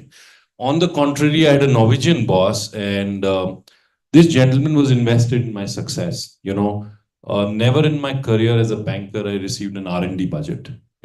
So he gave me an R&D budget, and outside my role, he said, "Why don't you look at this particular project?" We did very well on one project, and the other project was quite difficult. And when we were failing at that project, no questions were asked. There was a write-off which was done because he was convinced we did the right thing, and there were external issues. So moving from the corporate world into academia, when we work with kids, and specifically here at Shoolini, I find our kids are very, very silent. That's one thing that I keep on grappling: how to make them talk, how to make them open up. And we don't put conditions around language. Matlab, open up, talk about your difficulties, learning styles में issues हैं, what is it? That's one area that we want to focus on, even with some of my faculty members. So culture plays a big role. One is the geopolitical culture where you were born, and obviously there's another element of culture, that the culture that organizations build. So with that background, I think you were talking about culture and at Genpact. So how do you build a great culture for coaching, in an organization? Genpact, is basically born out of a company G, right? General Electric. So, we always had a very rich, heritage in terms of, coaching and mentoring and learning, right? As an organization, what we have done, and this is basically one of the case studies in Harvard as well, that we have created a platform called Genome, where everyone, right from the CEO to the business analyst, everyone, has to do some bit of learning, get some kind of a credit, because that is a part of your appraisal cycle, that is a part of your promotion cycle, and that is linked to your overall journey within the organization. So, there is a mandate number of hours which you have to spend, and this is basically a blend of your learning from different sites, learning from experience, hands-on learning, and learning from the coaches as well. And as I mentioned, gurus and master gurus. So this is how we are trying to drive this culture. So initially, when it was launched about a couple of years back, we saw that only 20-25% people are logged in and they're doing it. But now I think more than 95% of the people are, because this is again, kind of imbibed in their culture. So that's how, we are trying to drive that culture. And again, my point is we have to lead by action. If I, as a boss, is not logging into that platform and, spending, and that scorecard is also being published, so that, people can see that, yes, my boss is learning. So if he can manage, with such a hectic schedule, why not me? So that is how, we are trying to drive the culture. Thanks. See, this kind of a thing I have seen in many organizations. It's part of that. Hindustan Lever, where I worked, was you have to have a certain number of programs off-site, on-site, compulsorily. Similarly, Diversey, ExxonMobil, they all have. But what I've seen most important when you want to create a learning or a coaching culture is to create a safe space. If the coach is internal, the risk for the coachee is that is he being judged? Is he being evaluated while being coached? So when he opens up, he makes himself more vulnerable for being known as the truth. If, say, he's trying to fake performance or trying to show something more that he's smarter than he may actually be, he's insecure about it. He cannot do that. And that happens when the senior management team takes this very, very seriously. And the HR department is very strong. I'll give you a small example. About 15 years back, we adopted a AI, led tool for knowing the pulse of the organization, which will send a chatbot, will start chatting with employees at a periodicity and knowing how they feel. And we wrote on that, this will not go to your boss or anybody except HR. This was done absolutely religiously till the last. Wherever we saw a problem, the intervention was by HR, never by the boss. Idea being, if he feels at any stage, I'm going to be judged and my appraisal or my rewards are going to be changed, he won't open up. He won't talk about difficulties. So it's about creating that psychological safety in the organization, which is the responsibility of the top management. So I would say that's a way you can create a culture where people can learn safely without being judged. Yep, very aptly put. Again, I'll keep it brief. There's a book called The Culture Code by Daniel Coyle. Just my name should be there. It very rightly says that for a coaching or for a learning organization, three aspects are critical. First is psychological safety. Second is the team building aspect. The person has to feel that there is a team around him with whom he can trust. And the third aspect, which I saw in Preeti's presentation, is a sense of contribution. If these three things happen, the organization, the coaching is successful. Now, what does it mean for the leaders in the organization? Coaching is definitely related to the belief pattern of the CEO or the managing director of the company. If the leader doesn't believe it, how much money you invest is going to fail. If the leader believes it, how little you invest is going to be successful. But the leader alone can't drive it. He has to cascade it down to the managers and down the level, because he can't be omnipresent all the time in the organization. So again, to sum it up what I said, three aspects. One is your psychological safety, your sense of belongingness in team, and sense of contribution. And the leader has to believe on that and bring it down to the organization, cascade down. Then only coaching is going to be successful. Otherwise, it's just a paper exercise. Do you coach people with different backgrounds or Yes. largely, Different backgrounds, And- different geographies, coached people from 13 different countries till now. so do you adjust your coaching style? Absolutely. And what are the kind of sensitivities that you've seen or you build in your coaching style? Absolutely. So every time you are speaking to somebody from a different background, it is good to be culturally aware. It helps that I have worked in London and lived in London. So I've learned that firsthand. When you are living in the UK, you know that, their sense of humor can be different. Or when someone invites you to British tea, it's a big deal. As opposed to, in India, you'll say, "Bas chai pe bulaya, khana nahi khilaya." So, it's good to kind of be self-aware and learn a little. Today, we have the internet, we have a plethora of knowledge. So, yes, to your point, it's absolutely essential for every coach to figure out what person is coming from, where that other person is coming from. So, I like to do a first discovery call with potential clients and figure out, it's not a structured conversation. It's more about trying and breaking the ice and becoming friends with them and figuring out why they are looking for this help at this point in time. And then it's a long-standing relationship. So how I tweak it is, one, I get an understanding of what is the kind of feedback that they like. Do they like their feedback to be served directly, bluntly, honestly? Do they like to be served feedback in a softer, more empathetic manner? Because for some people, bluntness doesn't work. Some people work better if you appreciate them a few times and then give them the critical feedback or development areas. So it's essential to understand that. Today, we are in the world of technology. Almost 100% of my coaching happens online now. Again, different things to do there. How do you stay connected? You are connecting across geographies, across time zones in a little box. Sometimes you can't read body language. So it's mandatory that, being a television anchor, I can give them guidelines on how to light up their frame and ensure that they look good on camera. It's mandatory to switch on video.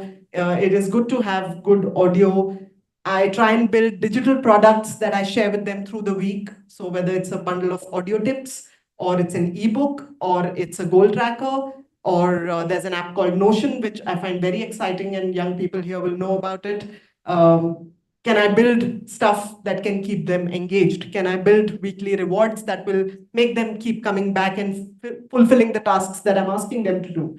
Again, there is a generation thing, there is a culture thing. So with different age groups, I'm coaching a CXO who's not very tech savvy. He comes on to Zoom calls and that's the amount of technology that he wants to do. And he's good with WhatsApp. So WhatsApp is my primary channel of communication with him.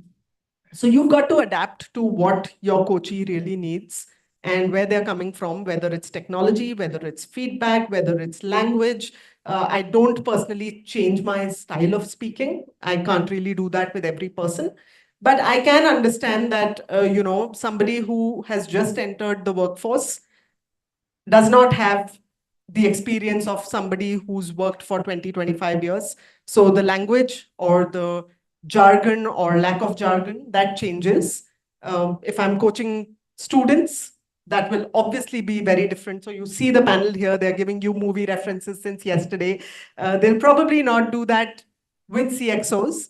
So that's the job of a coach. And I think it's fantastic. So from my learners I ran a batch for women in the Philippines, women managers in the Philippines.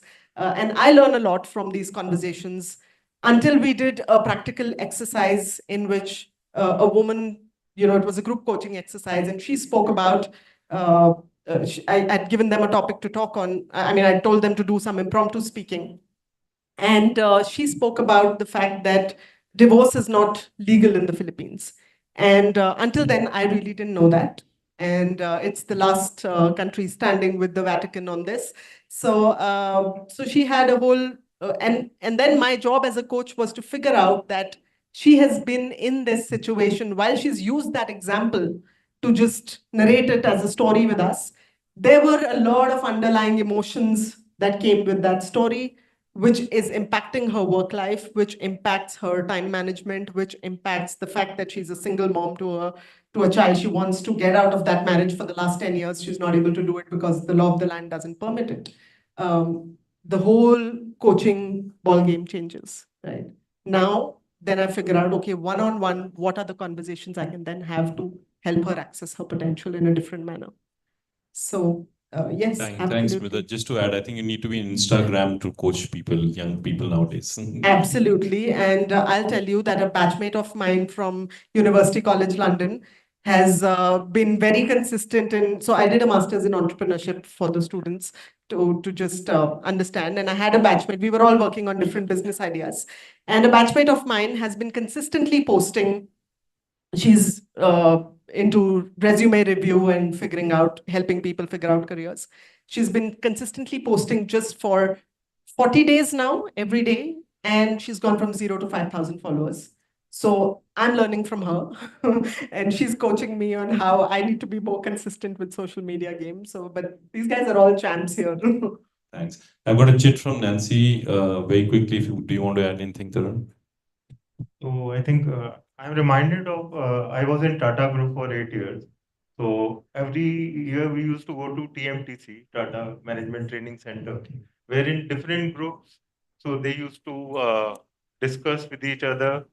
Then like mine, I was in Tata Docomo, so it was normally poor on revenue and EBITDA invariably. So I think we used to just learn from the best practices across, because Tata Motors and others, they used to be good groups. So that is how I think when the coachee doesn't have the fear of being snubbed and all, so we learn better. And I think another thing I am reminded, I think when you were talking about the trust factor.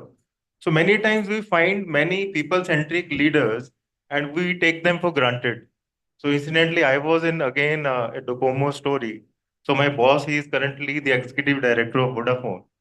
So he is very people-centric, and I always, take him like, he's a friend. So I was filling my KPIs, and just in a whisker of second, he casually tells me, Tarun, I think it was like this and not like that. And I was stunned, like a person like him also can be like that. So I think we and most of the times underestimate the power of people-centric people. So they are actually very deep into the things, but they never show. Thank you. Thanks, Tarun. So we'll have to wrap up to allow the other panel to come up. So just in summary, I think we spoke about everybody is coachable. There's great potential for coaching and its benefits, but there are different drivers. We need to be very, careful about, building a safe place, having that legacy, being people-centric, have also, varying your coaching style in terms of context about people from different generations, people from different cultural backgrounds. So I'd like to thank all of you and, for coming to Shoolini and also for sharing your thoughts. Thank you. Thank you, everyone.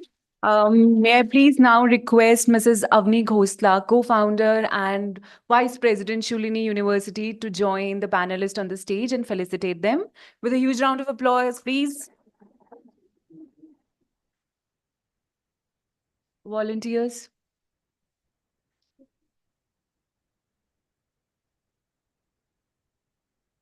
Can we please cheer them up?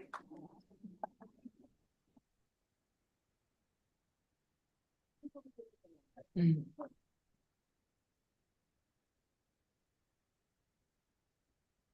not sure if somebody translated that to Madra.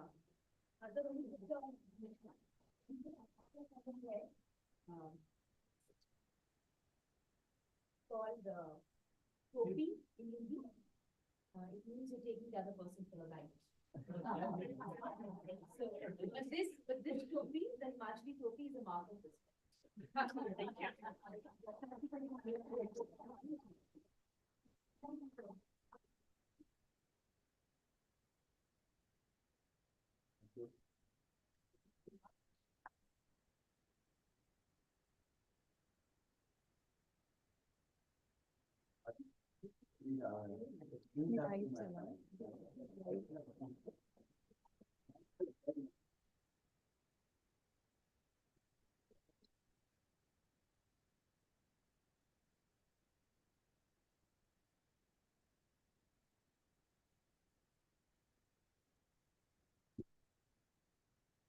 I think you could stay back for a.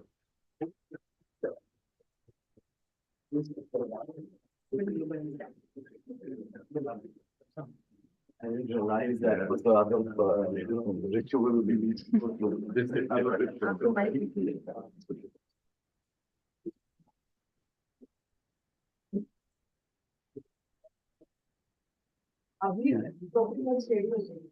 कैसी में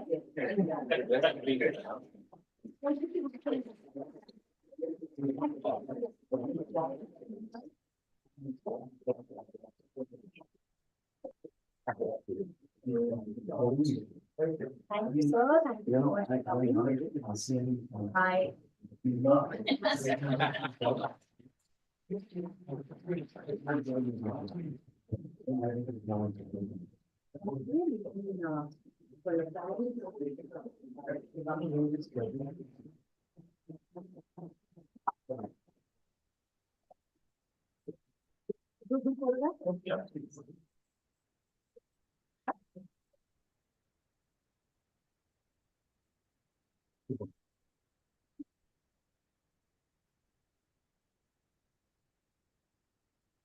Thank you, everyone.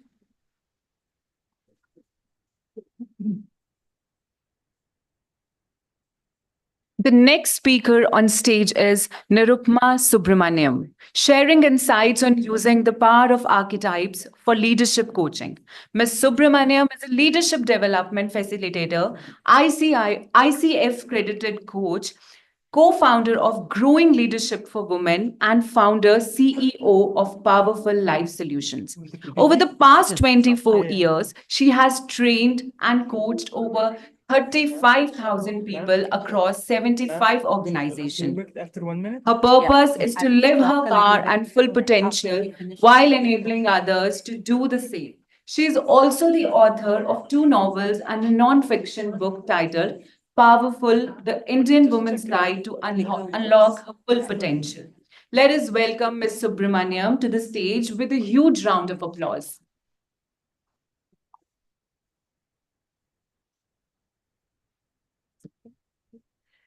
Good morning. Thank you. Absolute pleasure to be here today and talk about something which is very close to my heart, coaching as well as archetypes. Can you have the presentation on, please? So I'm really hoping that what I'm going to share is useful not just from a coaching perspective, but from each one of you, as people like to say, in the back row as well.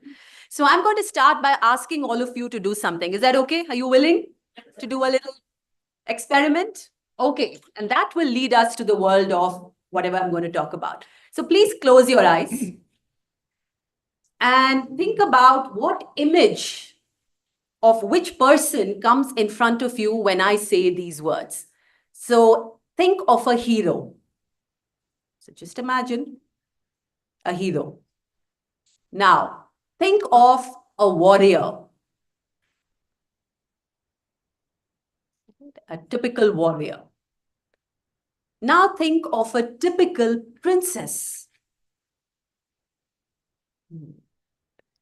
Now think of a great leader.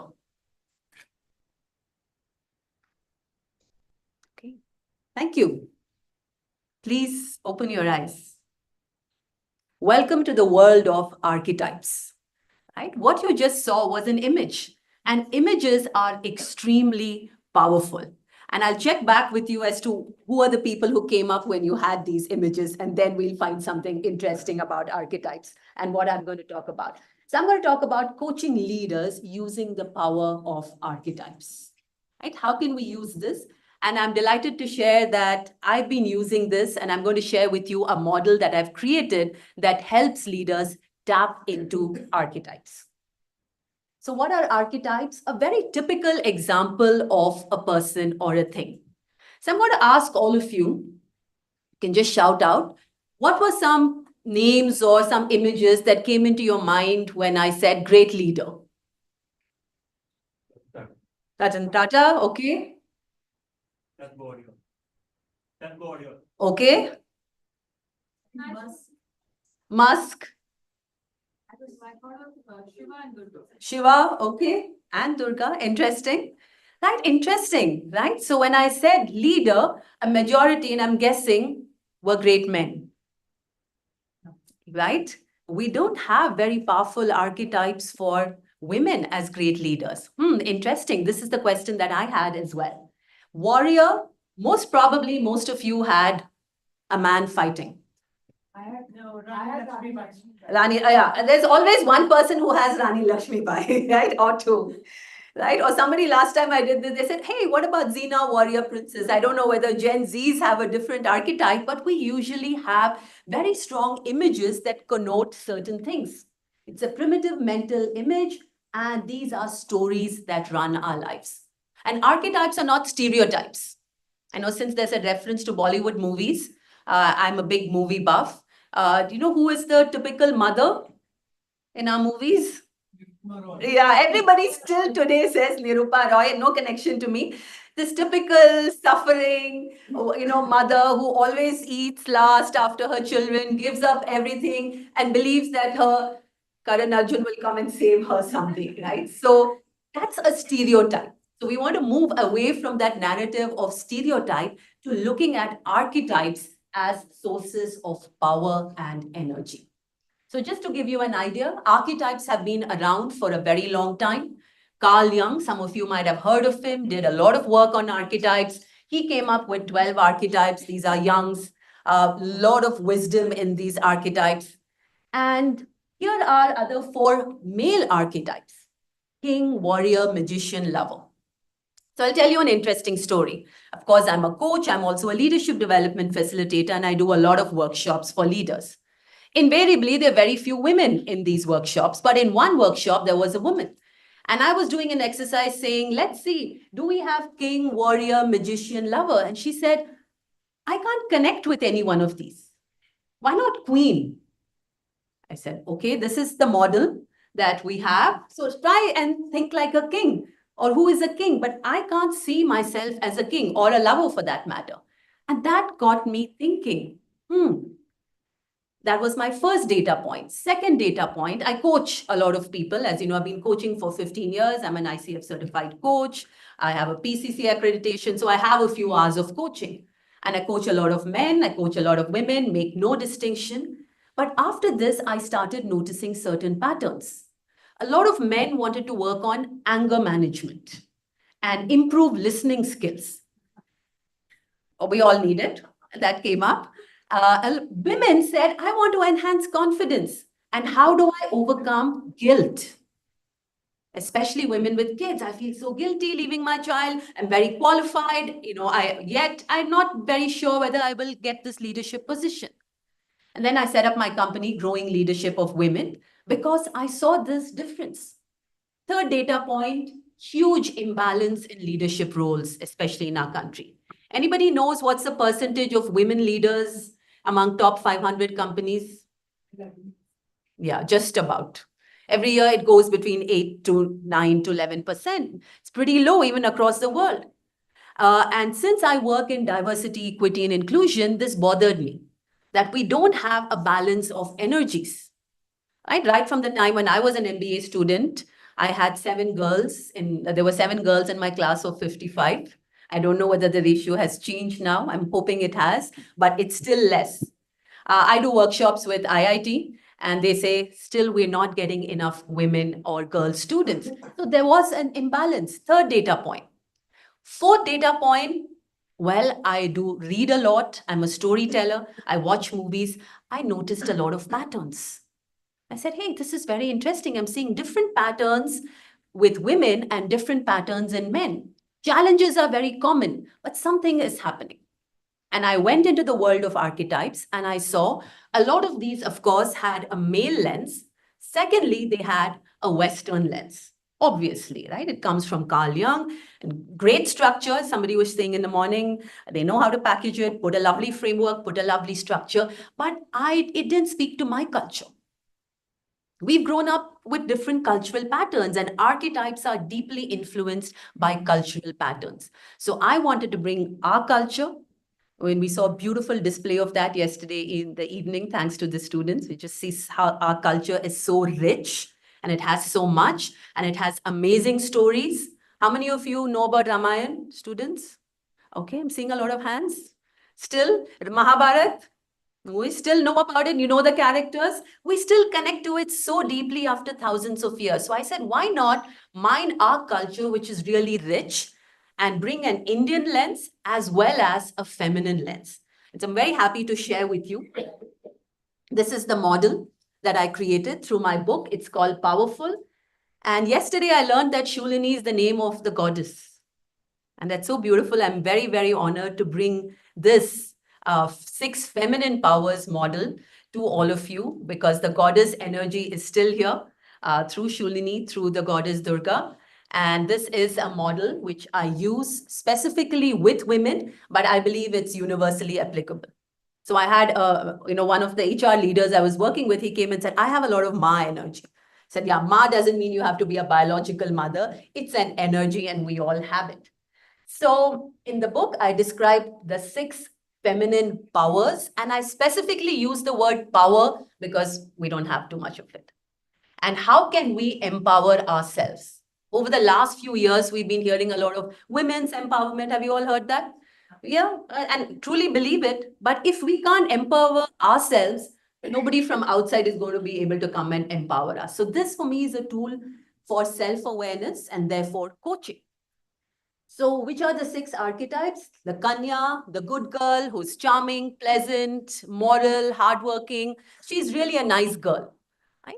And every power also has a darker side.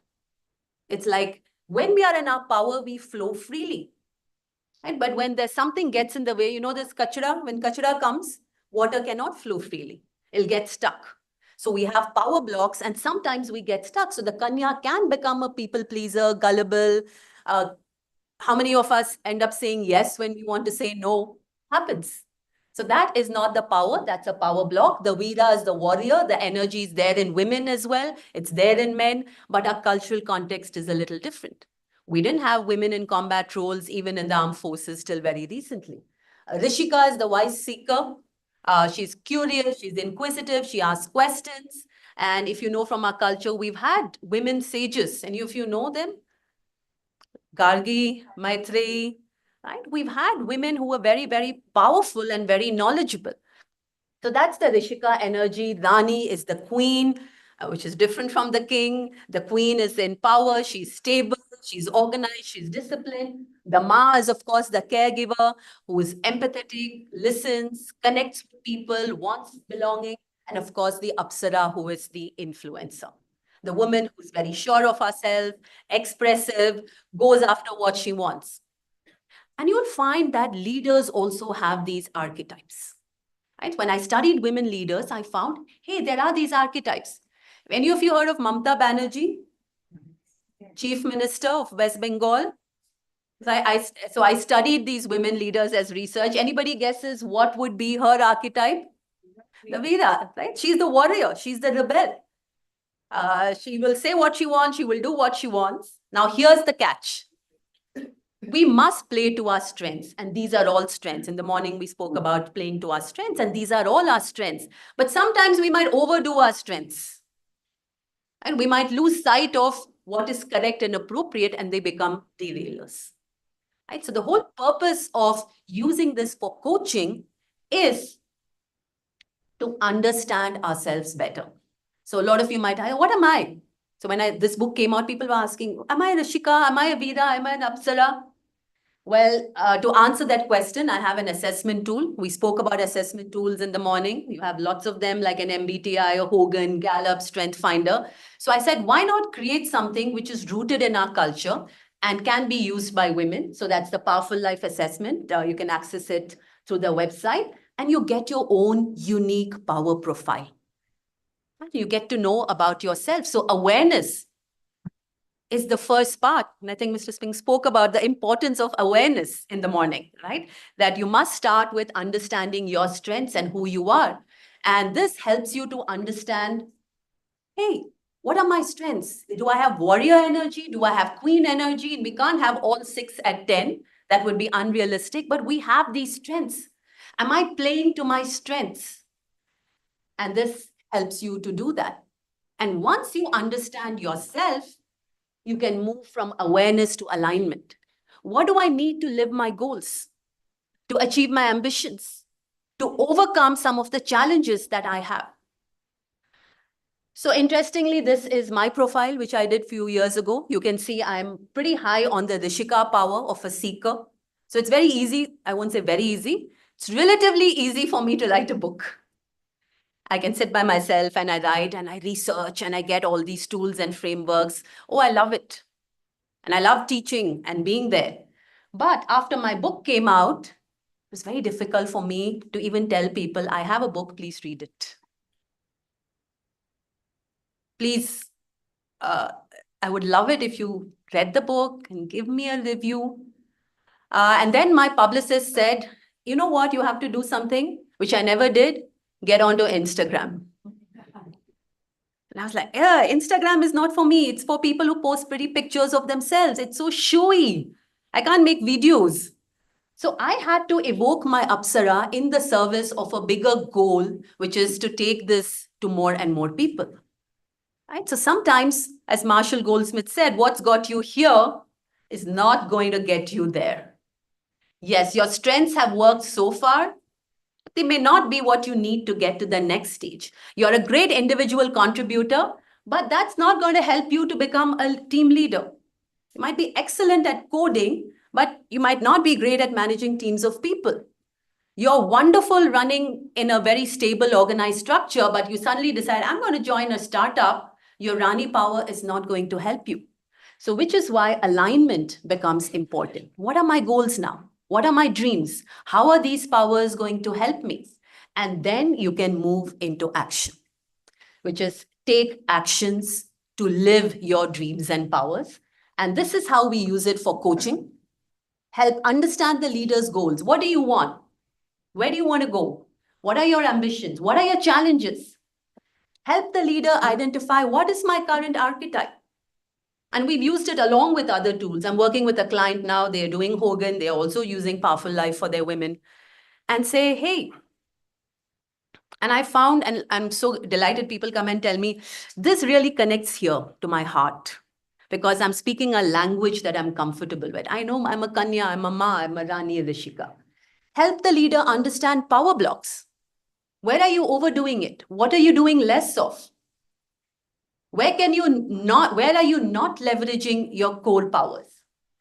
And then help them to take actions. Right? We must do what is natural and habitual and comes easy. But if we want to shift that, it's not easy. That's where coaching comes in. A coach can actually help the person tap into their archetypes and powers and also help them to overcome the mind blocks, the mindsets, remove, as I say, the kachra, so that they can flow freely. So these are some actions. So, I mean, there's a whole list of them. Affirmations in the mind. If you feel I'm not good enough, can you change that mindset?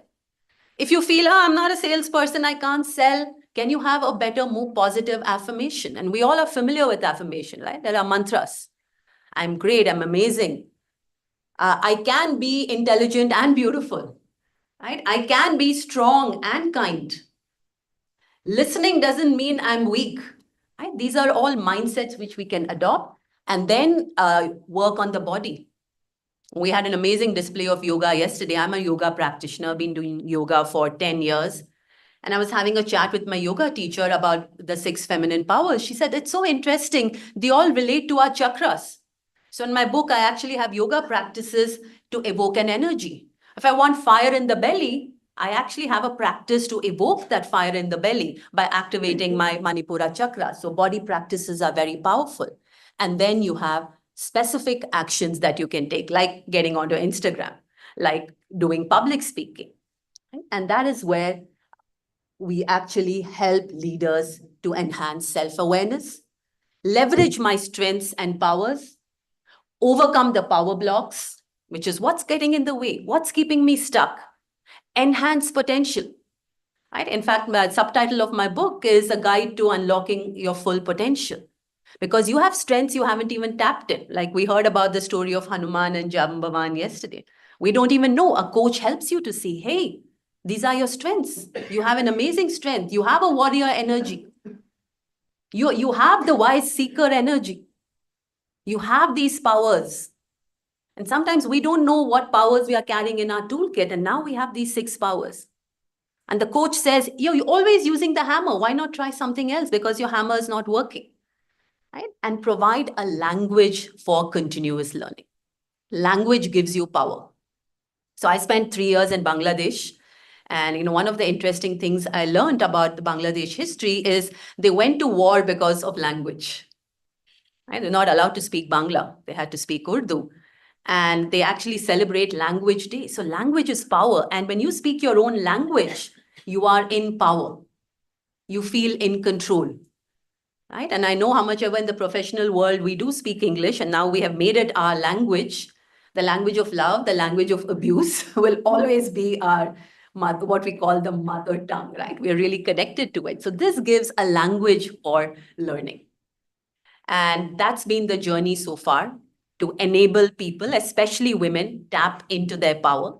And I'll share a couple of quick examples. Right? And these are real people. So there was a young woman who came to me who had a leadership challenge. She was moving very high up in a consulting firm. All of you are going to be at the back in the corporate world. And she found it very difficult to speak up in front of senior clients. She was in a large consulting firm. Somehow she would stop. She says, I know they're not going to be mean to me. Nobody will slap me or fire me, but I'm not able to speak. Something is holding me back. And I really want to be confident and credible and sound knowledgeable because that's so critical for my job and I want to do well in my job.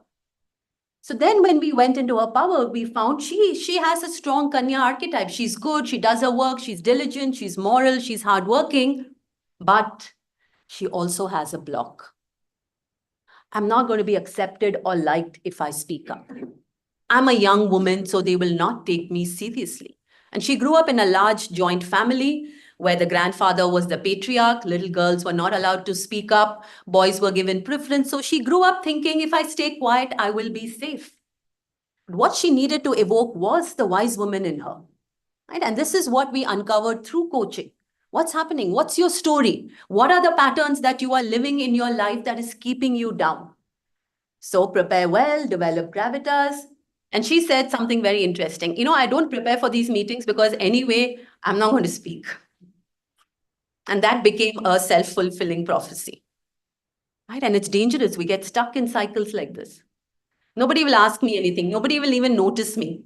So I'll just go quietly and sit there. That's not going to help you.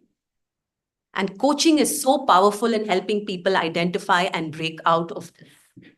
So we said, you prepare, you have your 3 top points, go ahead. And she had this affirmation, my knowledge and preparation will give me confidence. And over a period of time, we actually saw a change in her. Similarly, another one. This was a very, very powerful leader. She was a warrior. She'd risen in a large financial services company. She was doing extremely well, but she got feedback. 360-degree feedback is helpful. Sometimes she got feedback that, hey, we're not sure whether you're going to make it to the next level. Your team members have said you're too arrogant and you're driving them hard. So well-being of your employees is at stake. Maybe it wasn't the case 20 years ago, but today your employees don't want a hard driving leader. They want somebody who's more nurturing, who can listen. So we had to work with her to see, hey, look at the ma. And she said, I'm not like these weak, needy, clingy, sacrificing mothers. We said, that's your shadow belief. And then we said, practice deep listening, but she had to have a mindset of, I will win if my people succeed. So that's how we can actually use something very practical, very tangible to help people move from being powerless to feeling in flow, to feeling in power. So in the last 2.5 years, I think more than 10,000 women would have gone through this. We have 15 amazing coaches, including my dear friend Sushma here, who are certified to use this tool along with their coaching to empower and support women, to the point that now I have men coming up to me in organizations and saying, why not something for us? And I say, you can use the same thing, right? We all hold masculine and feminine energy. It's good. Find out. The default human has been man for long. So feel free to take this and see what are the energies that you hold. And so my dream and vision is to take this, of course, to more and more people, more and more women, so that we can balance energies. And interesting thing is we've always been doing this intuitively for centuries, right? Especially in our culture. I see the beautiful goddess here. So students, you know this, when you want to do well in exams, who do you pray to? Yes, the goddess of learning. When you want to go into battle, what is the slogan? Who's the god? Yeah, like I heard yesterday, Har Har Mahadev, right? So we want to evoke a warrior energy. We've all been doing this, but maybe we've forgotten our own powers. Nirupama, can I just add? I think in this framework that you have, somehow you've identified the images as women. But if you look at it, it's a very subtle balance of feminine and masculine. Exactly. Yes. So warrior energy would be more masculine It than is. feminine. Yes. Probably, this tool could be customized in a more gendered fashion. Yeah. Yes, of course. No, thank you. No, I would love to take this, but I intentionally kept it for women in the beginning because there was nothing like this. Right? And I'd be very happy if more men take it. And there are many generic tools, self-awareness tools available. And I know from a marketing sense, people told me you're restricting this, but I really wanted to do this, yeah, specifically for women, because we know what the state is, especially in our country and specifically for women in India. Having said that, I've done this for global audiences and in a group of American women leaders. I had a Swedish woman in my last group, and they can connect to it immediately as well. So I'll be very happy if men take it. But yes, and that's interesting because warriors have been associated with men for too long. Nurturing caregiving has been associated with women for too long. We do need to blend both the energies for us to be successful. So I actually see them as tools that all of us can dip into and use, except the tool comes with a manual in your language, which you can understand, right? And that's the language of these 6 feminine powers. And I've been very happy to see people have taken this language. Yesterday, I got a call from a woman I coached long back, and she said, you coached me for my leadership, but I find it's really helping me with my relationship with my son. I was so much of a Rani with him, putting rules, bedtime, study time. Now I want to be a little more Kanya with him. I'm going to play a little bit. We're going to have fun together.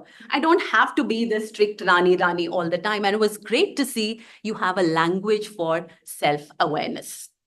So I'm going to conclude because I know Nancy might be looking at me meaningfully and conclude with this quote from Alice Walker, who's a writer I admire. She says, the most common way people give up their power is by thinking we don't have any.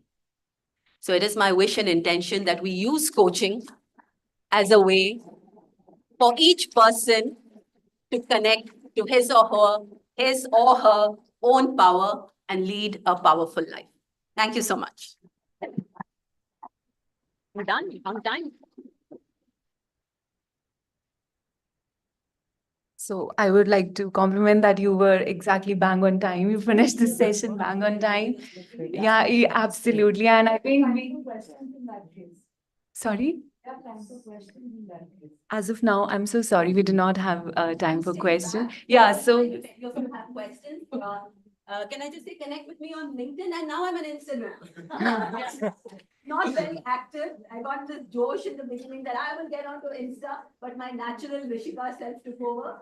Now I have a sporadic presence, but I'm there and it's going to be my things to do to get more active. So in the service of my purpose. So please connect with me on LinkedIn and Instagram and reach out to me. Happy to answer any questions. focus solved. So may I please request Avni ma'am to come on the stage again and felicitate Ms. Subramaniam. Can we please have a huge round of applause for both of them?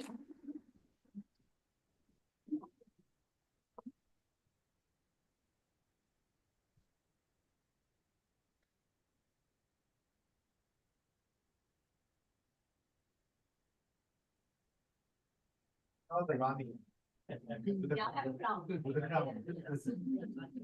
Actually, yeah.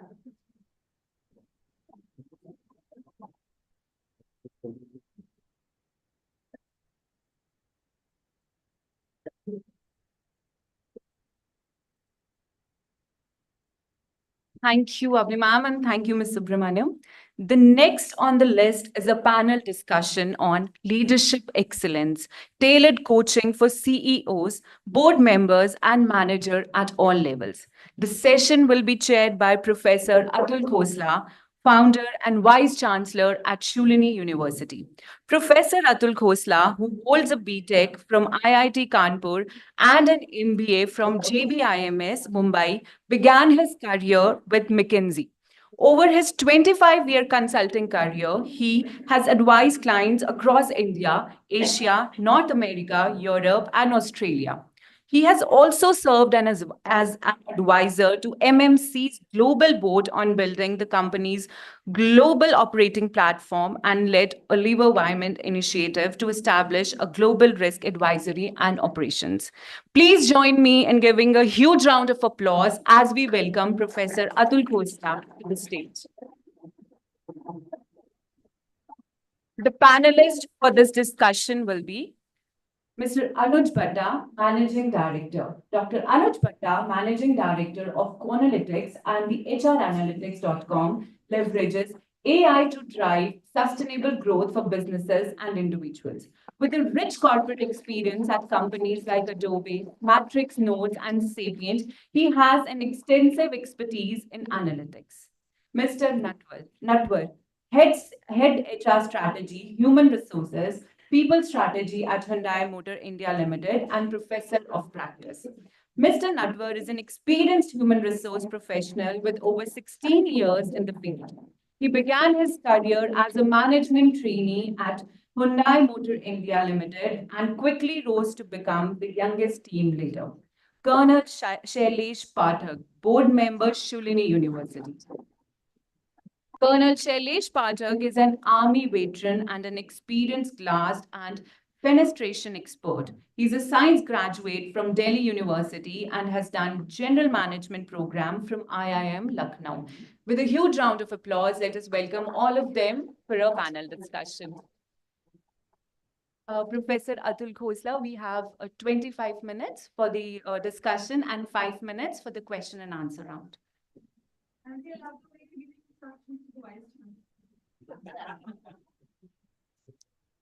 Thank you, Nancy. And we'll try to keep the time limit, but you should know you give a mic to a teacher and a professor, that's difficult to maintain the timings. Anyway, jokes apart, we'll maintain the time.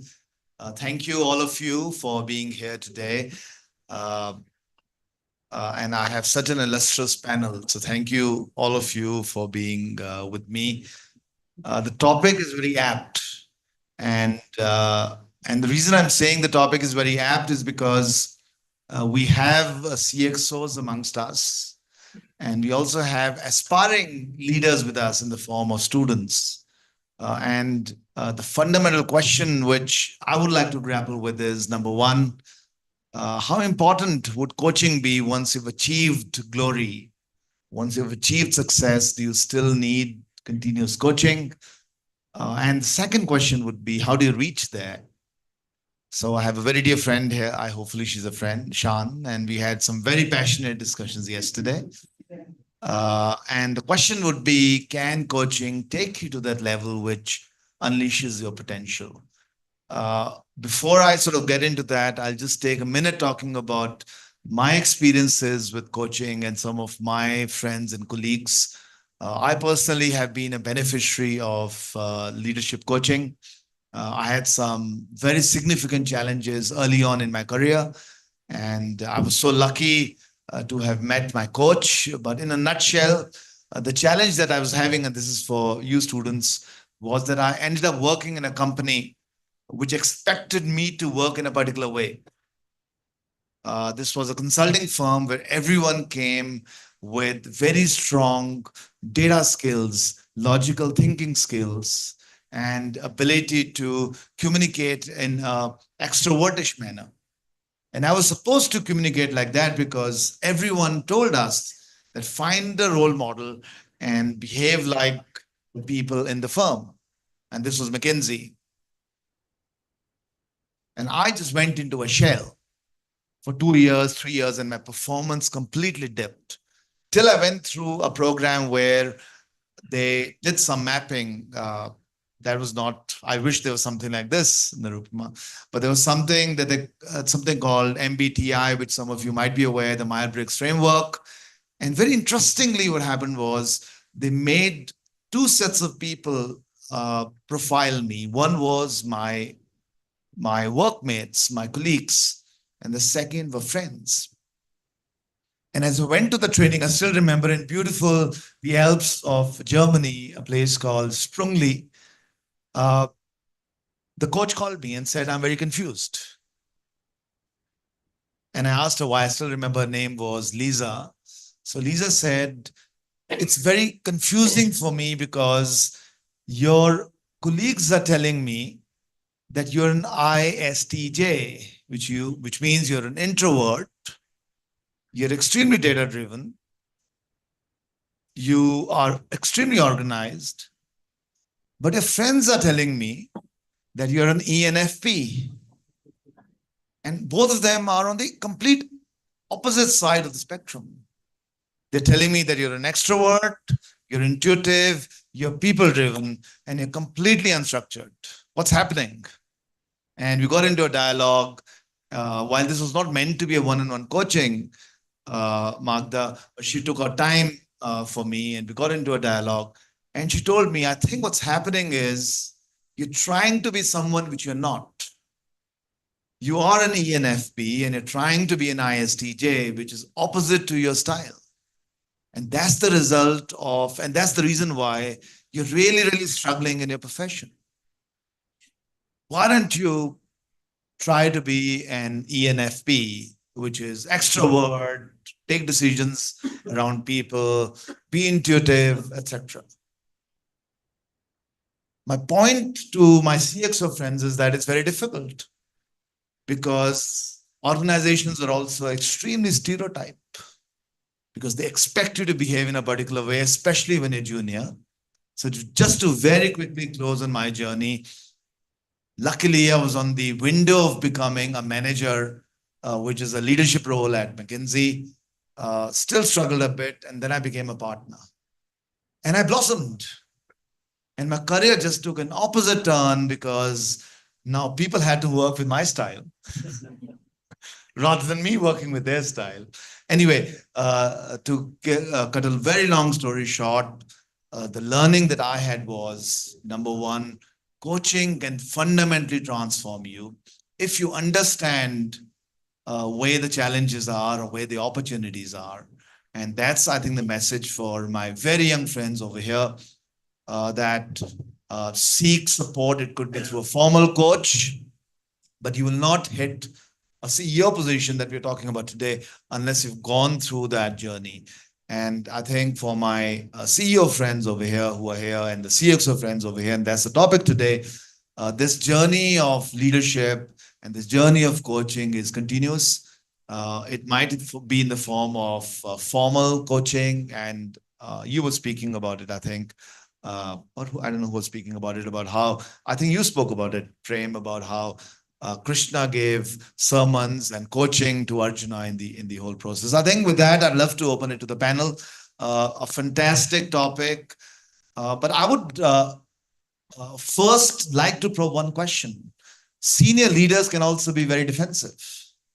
Senior leaders would find it extremely difficult to accept that they need coaching. I mean, Payal has tried to coach me several times and I resist.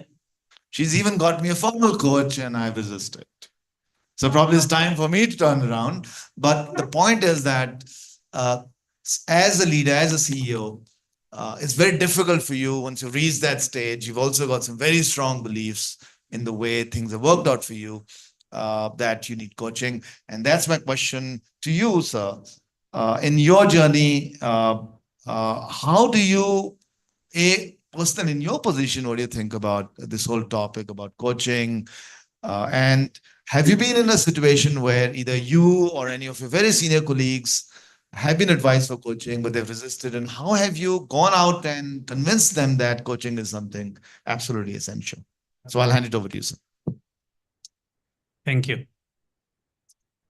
That's a very important question to ask. It's very fundamental to leadership, right? So in the beginning, you mentioned 3 different questions. And with the limited time, I'll try and address all of them together, right? With what I'm going to say.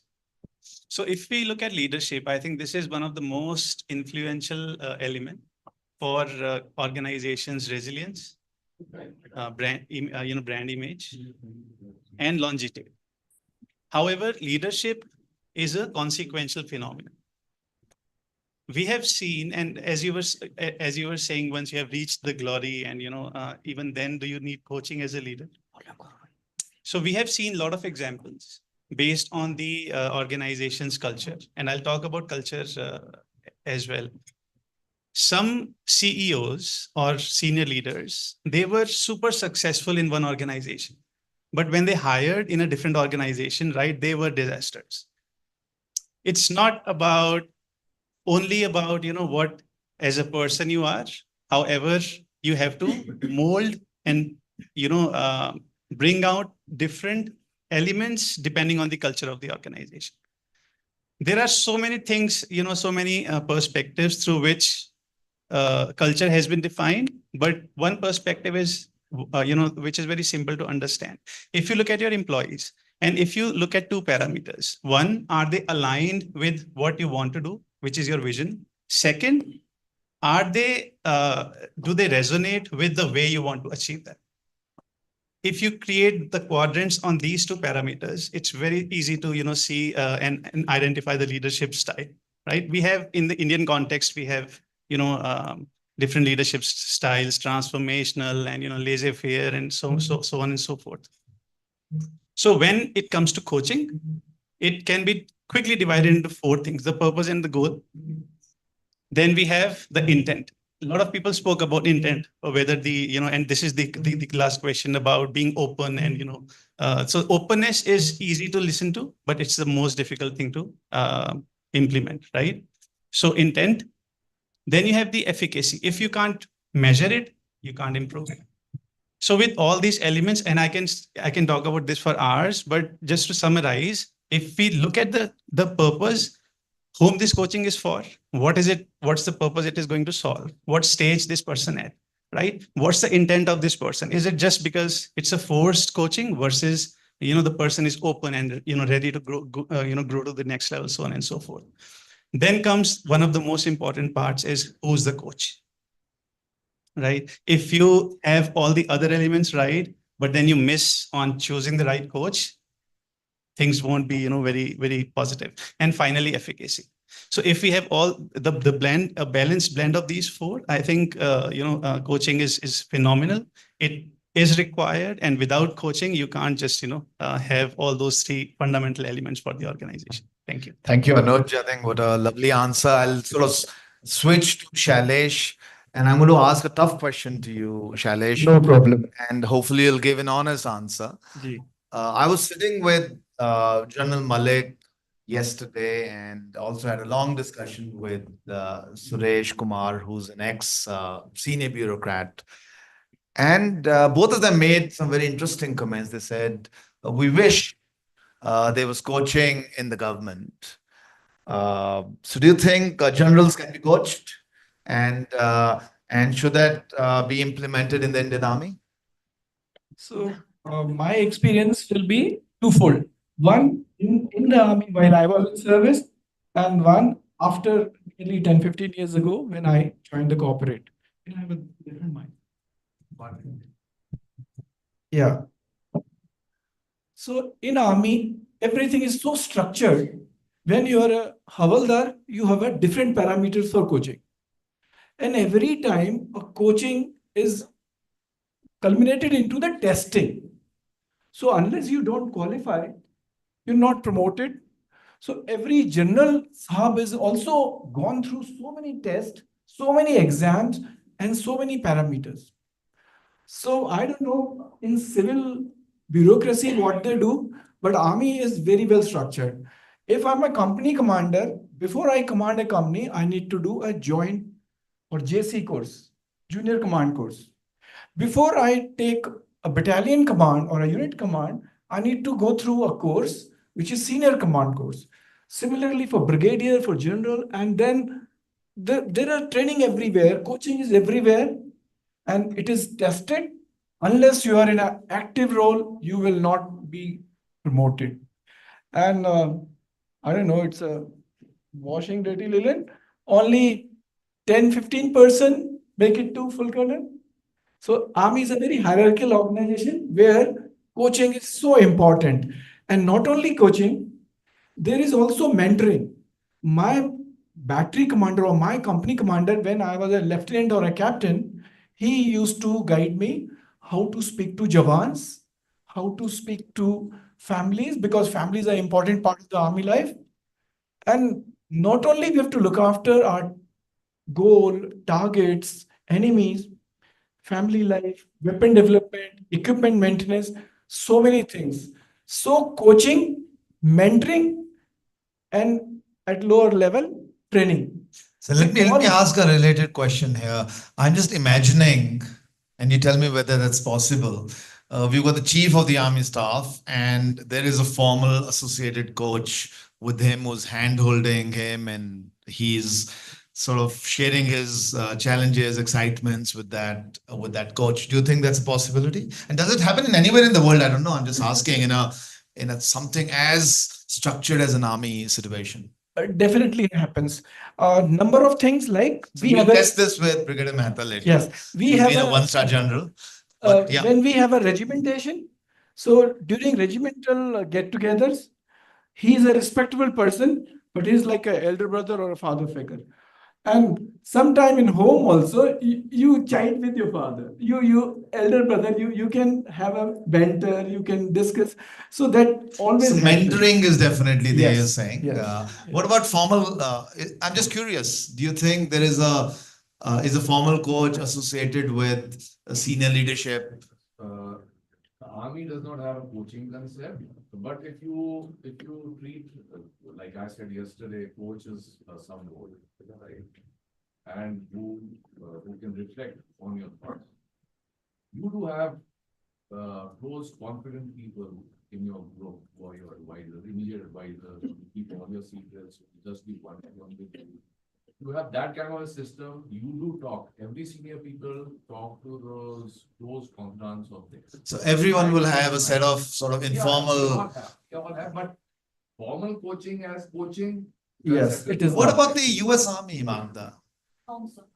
So there is formal coaching happening in the US Army. US Army, Australian Navy, Singapore, Malaysia, Germany, there are multiple. In what fashion? In what fashion? Multiple fashions. There is one is for, of course, the somewhat typical transition from combat to combat transition from active duty to civilian life. These are easy ones. Thank you. But what we started seeing a lot is leadership training at the highest level. The generals the generals are working with coaches mostly for their for the style of working with everybody else. So that's, I think, one objective frame we can do.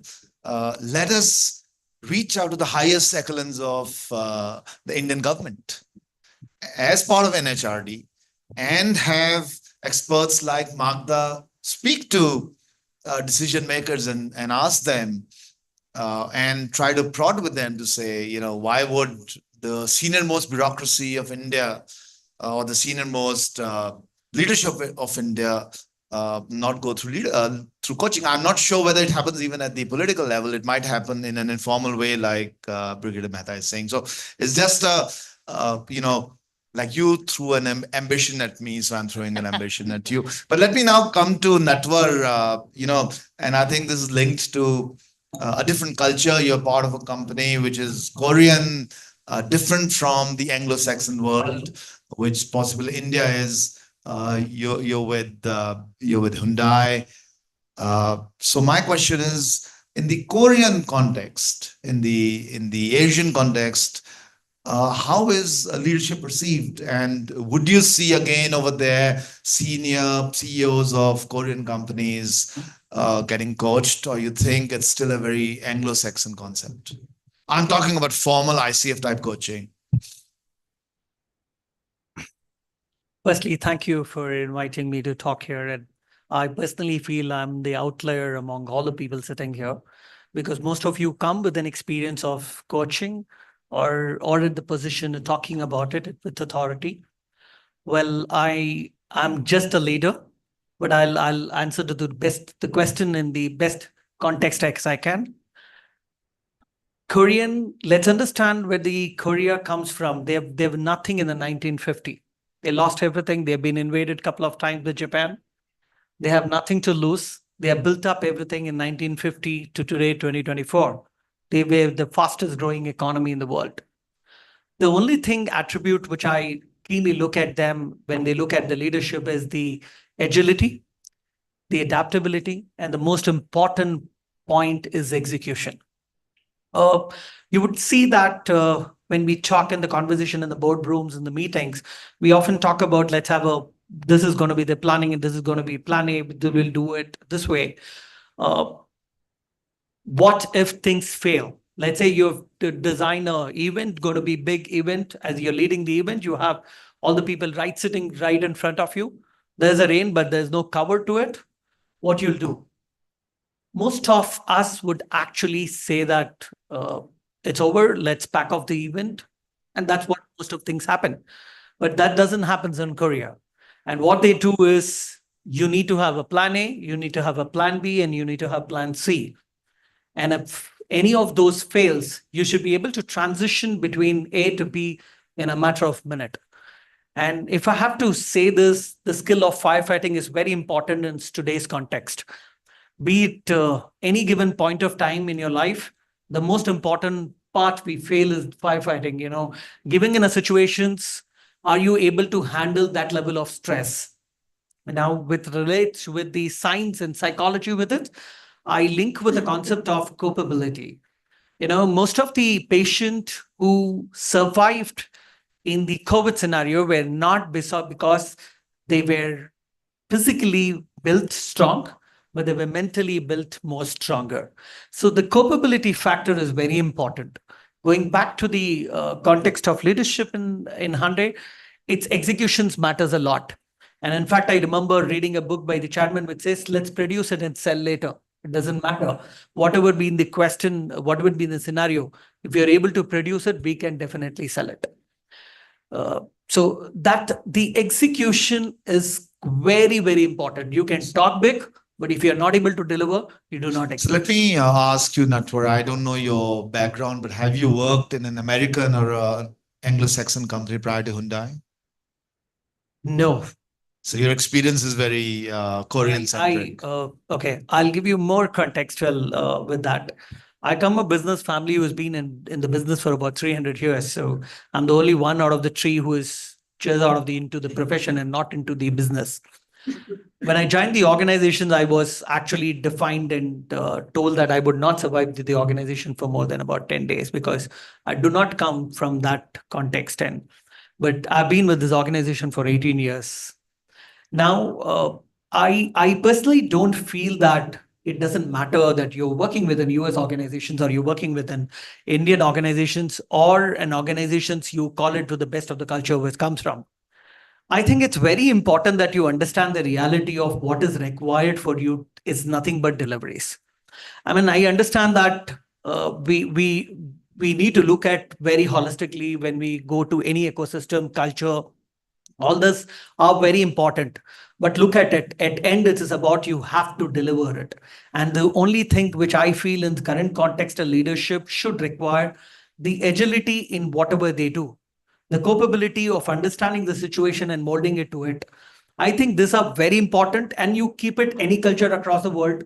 If you do not have those, you'll not be able to make a difference. So let me sort of come back to my original question, which is, are CEOs and leaders in Hyundai India being formally coached?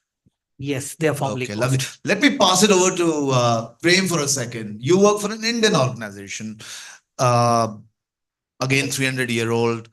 What's happening in India? Do you think Indian business leaders that come from old families, are they getting coached? Are they open to coaching, formal coaching? Okay, contrary to the popular perception that they may not be coachable, they may not be open.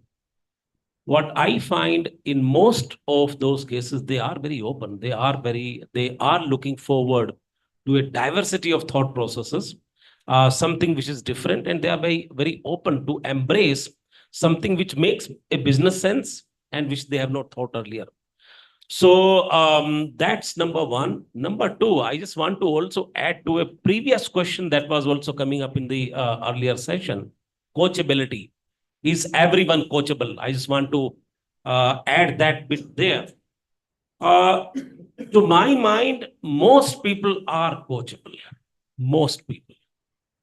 The difference of how much they are able to get out of it, that is where each one of them will differ.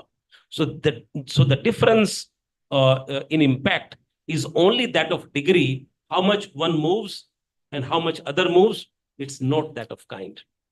So I thought. Interesting point, coachability, and this is for the students. So there are two things which I wanted to drive over here. One is the desire to be coached. So let me ask the students over here, how many of you, after spending now some time over here, want to be coached? Put their hands up. How many of you really are eager to get coached? Okay, that's like 70%. We still have 30%. I have a which is good. small input for students. Before coaching, you need to learn your basics. So first you do your training. And in training, that is all. Your soft skills is also part of training. Your communication is also part of training. When you will finish all these things, then your actual coaching will be multiplied. Absolutely, sir. So I think what you're saying is it's not just getting in front of a coach and becoming successful. You have to work around that. But I think there is an openness, which is great news for you, Payal.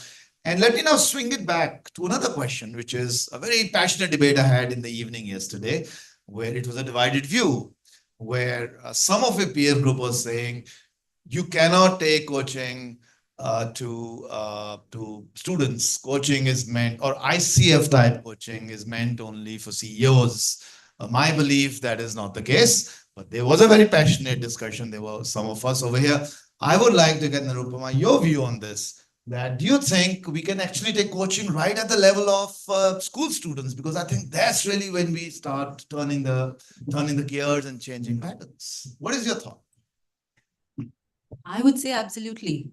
I think I have done work with university students, and just having that one conversation where they become aware of themselves, understanding what's not working in their lives, what more can they do? Just having somebody believe in their potential can be extremely empowering and powerful. Let's take up a challenge with you, Okay. which again led us to some conflict yesterday.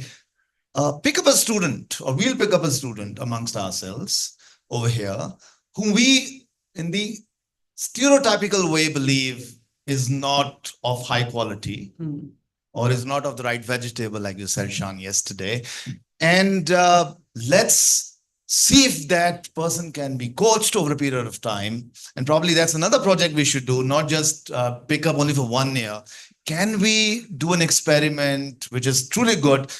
Take a bunch of students and take them over 20 years and see whether that control group is different from the control group that did not go through coaching.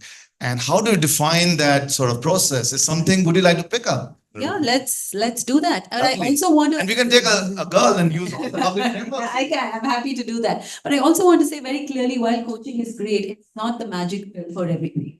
Right? We need to be mindful about where it works, when it should be used. Like anything which is great and good, it doesn't mean it's a universal application. So, as Sir said, skilling is extremely important. And when you combine skilling with coaching, I think that is where you have a significant transformation. So which is the point, Prem, you made. Can we take readers of 350 words per minute to 3,000? And I think let's pick up that challenge. That's my challenge at Shoolini, which is to say, can we take students who otherwise do not believe that they can become, Steve Jobs or Narayana Murthis of the world, and can we sort of not just outliers or one-off, but can we mass scale produce such leaders? Because India needs such leaders to be, the leader of the world. So Absolutely. hopefully all of you will pick up that challenge and let's make it together. Prem. And then Shan has got a question. Yeah, for you. sure. I also want to add one more important dimension, how you can benefit maximum from coaching. You see, a lot of it depends on how much you are willing to give it as a process, as a coachee. And I like to talk about the example of Sachin Tendulkar, which Ramakant Achrekar also spoke about in his one of the interviews.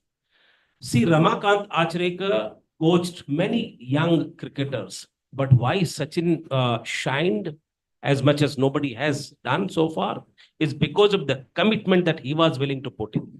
The process of execution that he went through.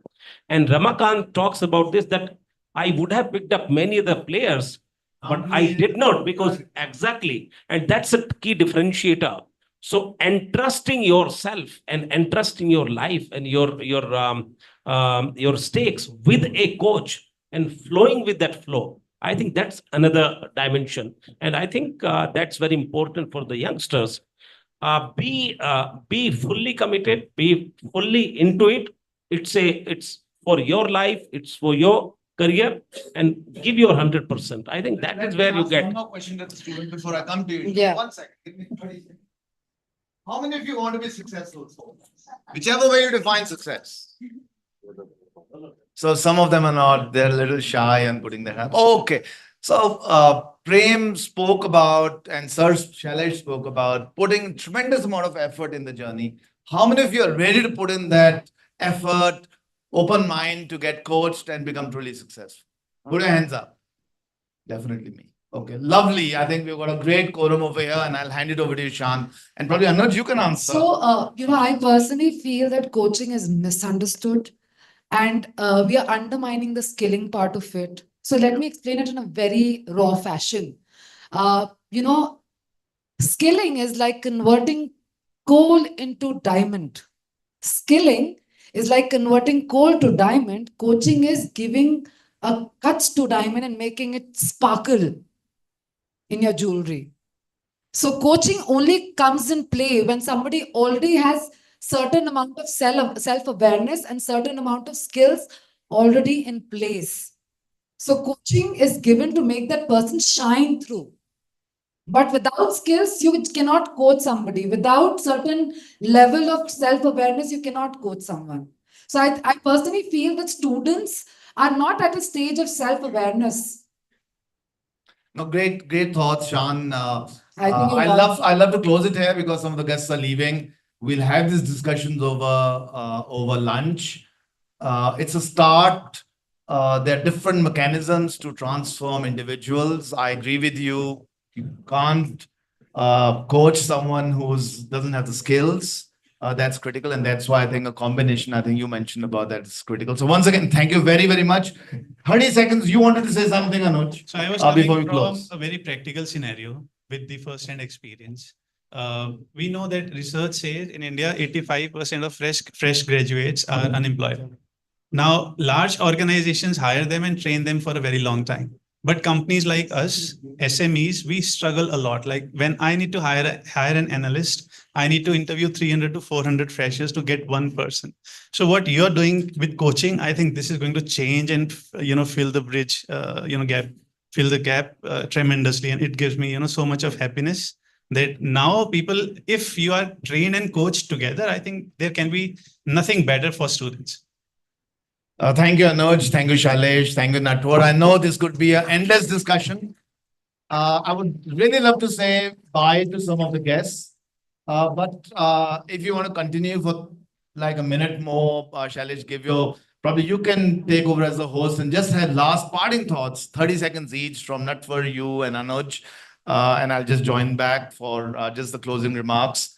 And before that, let me just go and say bye to the guests. Over to you, Shailesh. No, let we give all guests a very good send off. So we will close this discussion right now and we will give a good send off. So I invite Nancy to further proceed.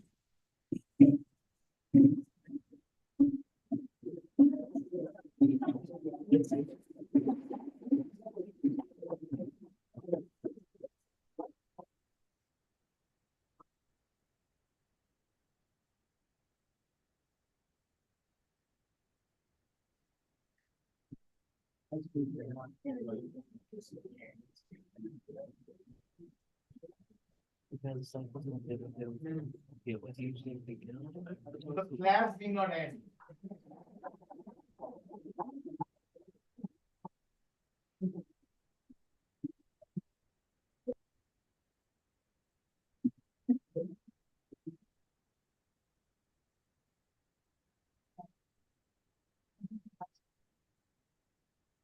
Students can please sit down. Thank you so much. And may I please request the panelists to stay back for their felicitation as soon as Professor Khosla joins.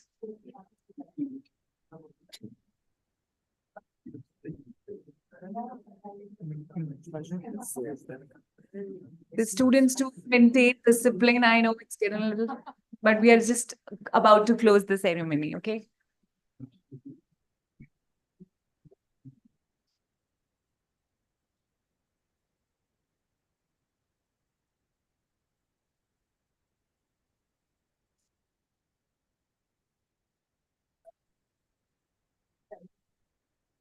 May I please request Professor Atun Khosla to felicitate the guest And can we please have a huge round of applause?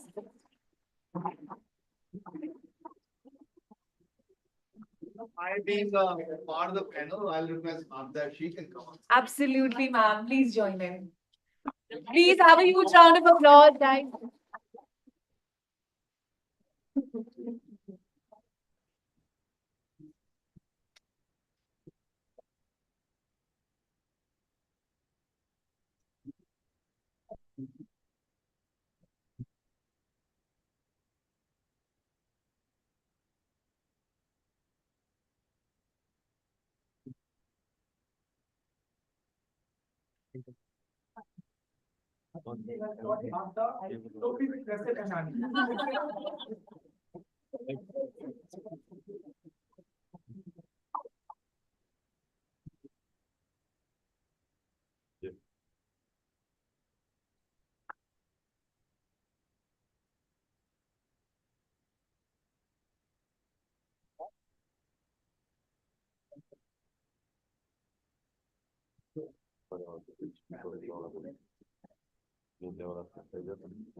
Thank you, everyone. I now invite our next speaker, Mrs. Payal Khanna, Deputy Director and Head of the Center for Leadership Coaching, to take the stage for the executive summary and valedictory note. Thank you so much again, Nancy. Thank you, everyone. Ladies and gentlemen, it is hard to describe what I'm feeling at this moment. Jitters, goosebumps, and waves of joy all at once. As I stand here reflecting on this incredible journey, I vividly remember March 2022, when we took our 2021, when we took our first bold step in launching We Empower Coaching Project. Back then, we had 22 coaches and 51 students, each receiving 4 coaching sessions, and that was our humble start. It was an ambitious beginning, but little did we know it would bloom into the extraordinary movement we now celebrate. Today, we stand tall with 260 credentialed ICF coaches from 18 countries, over 1,000 individuals coached within the campus, and more than 5,000 hours of coaching clocked.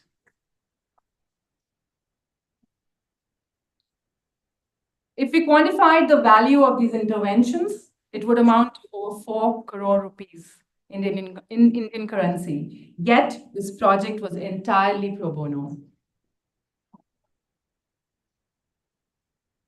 The real worth lies in the selfless dedication and unwavering belief that brought us to this moment. It speaks volumes about the vision of our Vice Chancellor, Atul sir, whose foresight and steadfast leadership has been the cornerstone of this initiative. But this achievement belongs to all of us. It is the collective result of the unwavering commitment from every single one of you, our faculty, our students, and our supporters. Together, we have not just embraced the idea of coaching, we have brought it into the heart of academia, embedding it into the fabric of our institution. We have proven that coaching is not merely a tool for development, it's a transformative force that builds resilient leaders and helps shape the future. The foundation laid here at the Center for Leadership Coaching will serve generations to come. We have drawn inspiration from diverse sources, from the discipline of defense forces, the wisdom of Hanuman Chalisa, to the timeless idea of Purna or wholeness. We have understood how coaching impacts every dimension of life, from self to self, self to work, self to relationships, and self to universe, quoting Preeti. We are aligning the microcosm of individual growth with the macrocosm of global leadership, creating a space where coaching isn't just an intervention, but a way of being. The Center for Leadership Coaching is more than an initiative, it is a long term vision. A vision dedicated to building leaders, empowering women, and fostering diversity, equity, and inclusion. We are strengthening the bridge between industry and academia with each conversation, each coaching session, furthering our mission. We have created a robust ecosystem where future leaders are not just taught, but coached into excellence. This journey has been nothing short of fulfilling for me personally.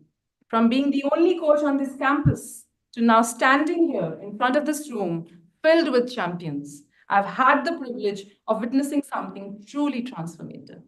The support and belief of Avni ma'am, our vice president, has been an inspiration, guiding us through this path. I'm going to go the other way around. I'd like to express my deepest thanks to our entire management, Registrar Sir, whose unwavering support ensured that everything for this event flowed seamlessly. A very special and heartfelt thank you to Brigadier Mehta, whose operational precision has been instrumental in the flawless execution of this conference. To the operations and hospitality teams, thank you for ensuring that every detail of this event has been executed with perfection. To the Dean Student Welfare Team, our our tireless volunteers, your spirit has been the pulse of this conference. And of course, a huge thank you to our media team, the journalism department, the Shoolini Online, for capturing these moments and amplifying the essence of what we have created together, ensuring that our impact reaches far beyond these walls. To Professor P.K. Khosla, our Chancellor, Vishal Anand, our Pro-Chancellor, and Saroj Ma'am, our President, your belief in this vision has allowed us to flourish. The special thank you to Mr. Ashish Khosla, who has been standing with me from day one. A special thanks again to Atul Sir, the man behind it all, whose vision and leadership have brought this dream to life. The entire journey from an idea to this grand moment has been one of the most fulfilling experiences of my life. We have cleared misconceptions, broken stereotypes, and shattered myths about what coaching can achieve. We have created a space where every leader has a coach and every individual, regardless of role or background, has access to transformation through coaching. And as we stand here today, I can say with absolute confidence that this is just the beginning. Together, we are building something powerful, something that will resonate for years to come. We are creating a legacy that goes far beyond this event, a movement where coaching becomes integral to leadership, where compassion and vision are at the core of everything we do. Thank you all for being a part of this extraordinary journey. A special thank you to NHRDN and to ICF, to Magda, Prem Sir, PP Sir, and Dhananjay. Together, we are not just building a center, but a future where coaching shapes the leaders who will change the world. I look forward to walking this path with each one of you. Thank you so much.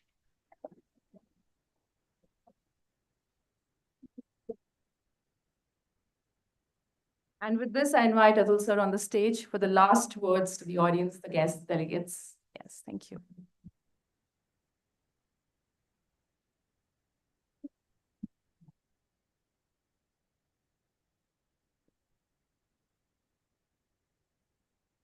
That is very unfair, Payal. I'm sure you had prepared a speech for a very long time, and here you are asking me, and I didn't even know, but thank you for the opportunity. You are a great I knew this was coming, so I was just thinking about what to say. And these are things which I truly believe in. I think a small spark creates a fire. But before the spark actually happens, there's an extreme amount of skepticism, which is very natural. We all have different styles, and some of the speakers spoke about the styles. There'll be some of us where unstructured work, new ideas, implementing them comes very naturally. There'll be some of us that will need evidence before they go full hog into implementation and are probably better implementers. There'll be some people who would want to be deeply engaged. There'll be some people who will wait and watch. And that's all part of the way we are, the way we've been brought up, the way we probably, our personalities are. But like I said, I do believe that small things create large waves, and we will definitely mark the next national conference. But to me, that's not the snowball effect.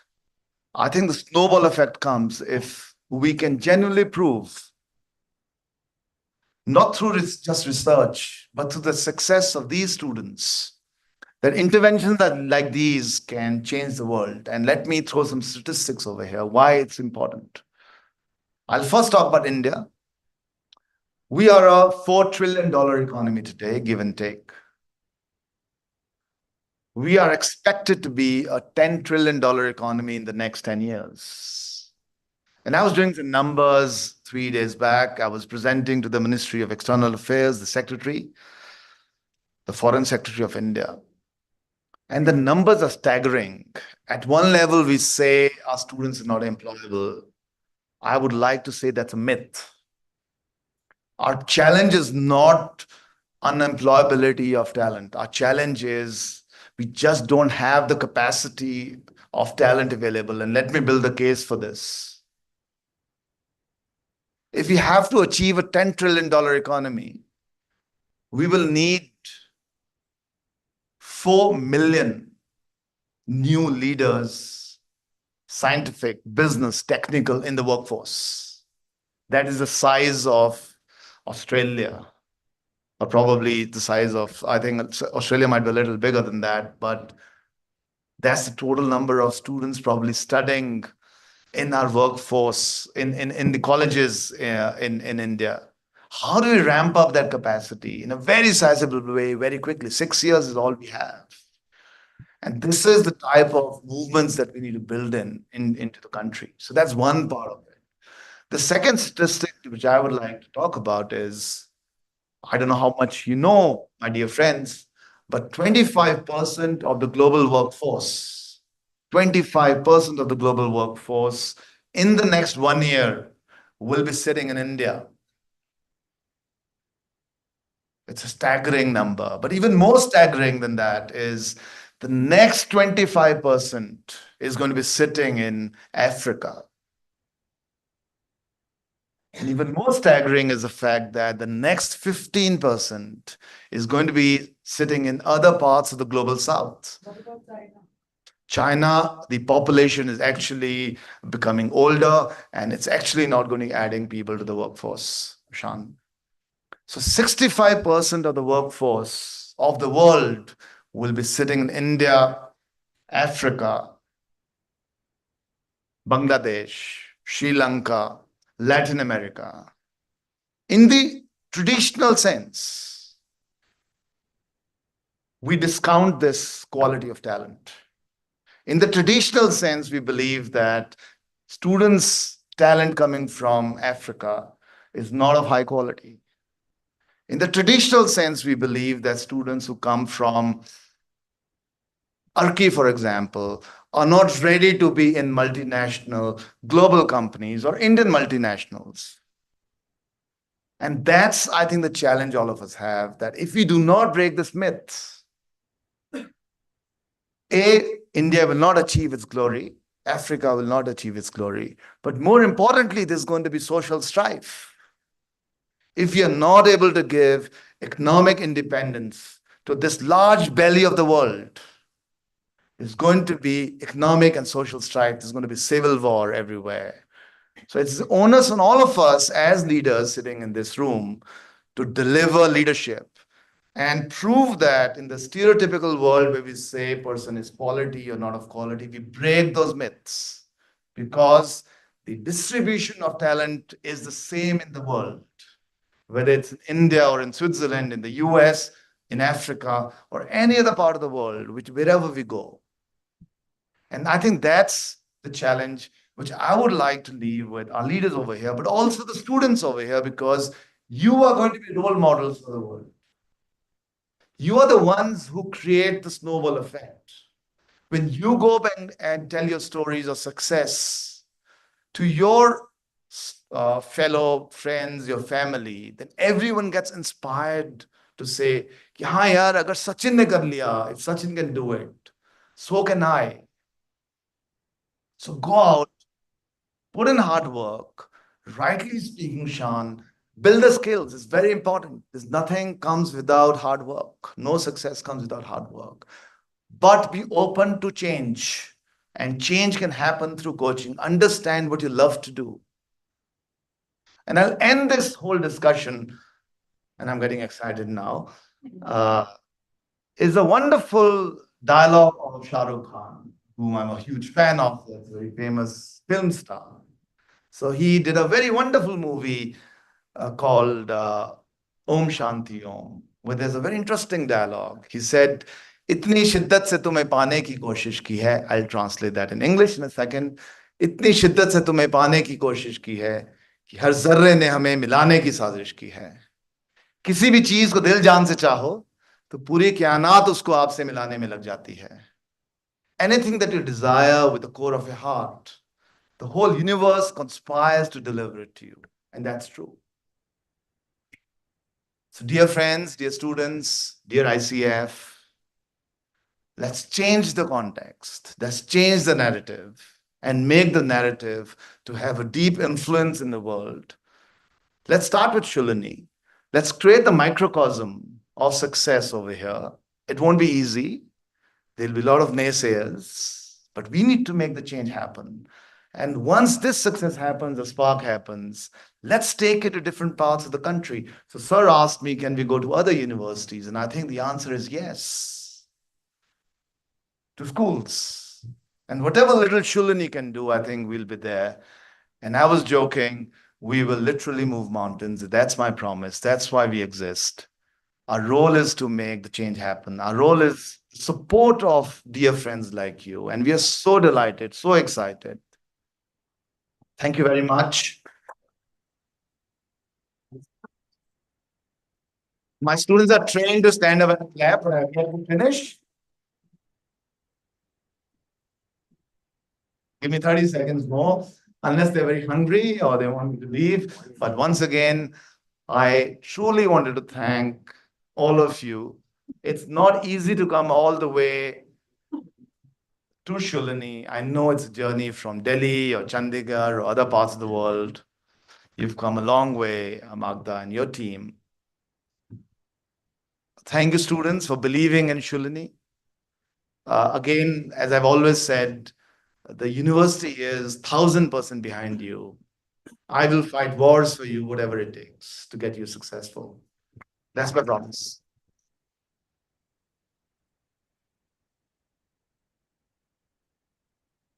So let's change the world together. I want you students to prove that the best talent doesn't sit in the IITs or at Harvard. Because if it did, and this is a political statement, I hope I'm not being recorded here. Can you switch it off? Switch off the camera. Bhatti ji. Ritu, you didn't hear anything. If going to an IIT and speaking great English was a criteria to be successful, India would be today governed by someone with the surname G and not M. Thank you very much. Become the M's of the world.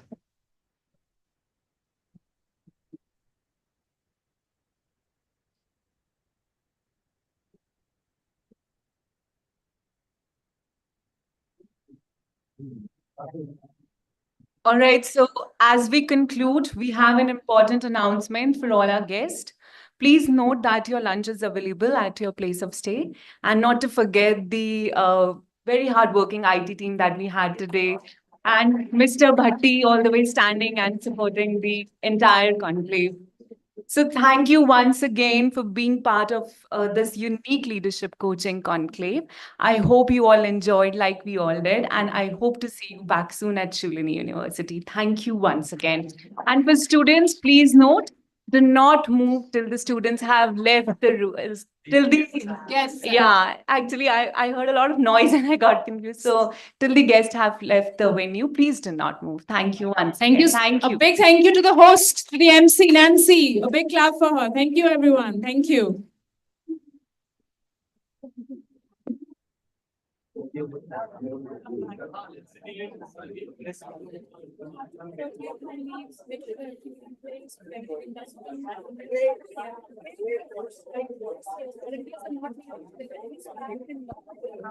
Students, please settle down and let the guests leave.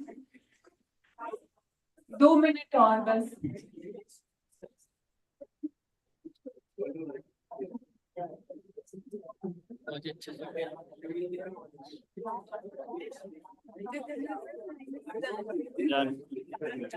अब चलते हैं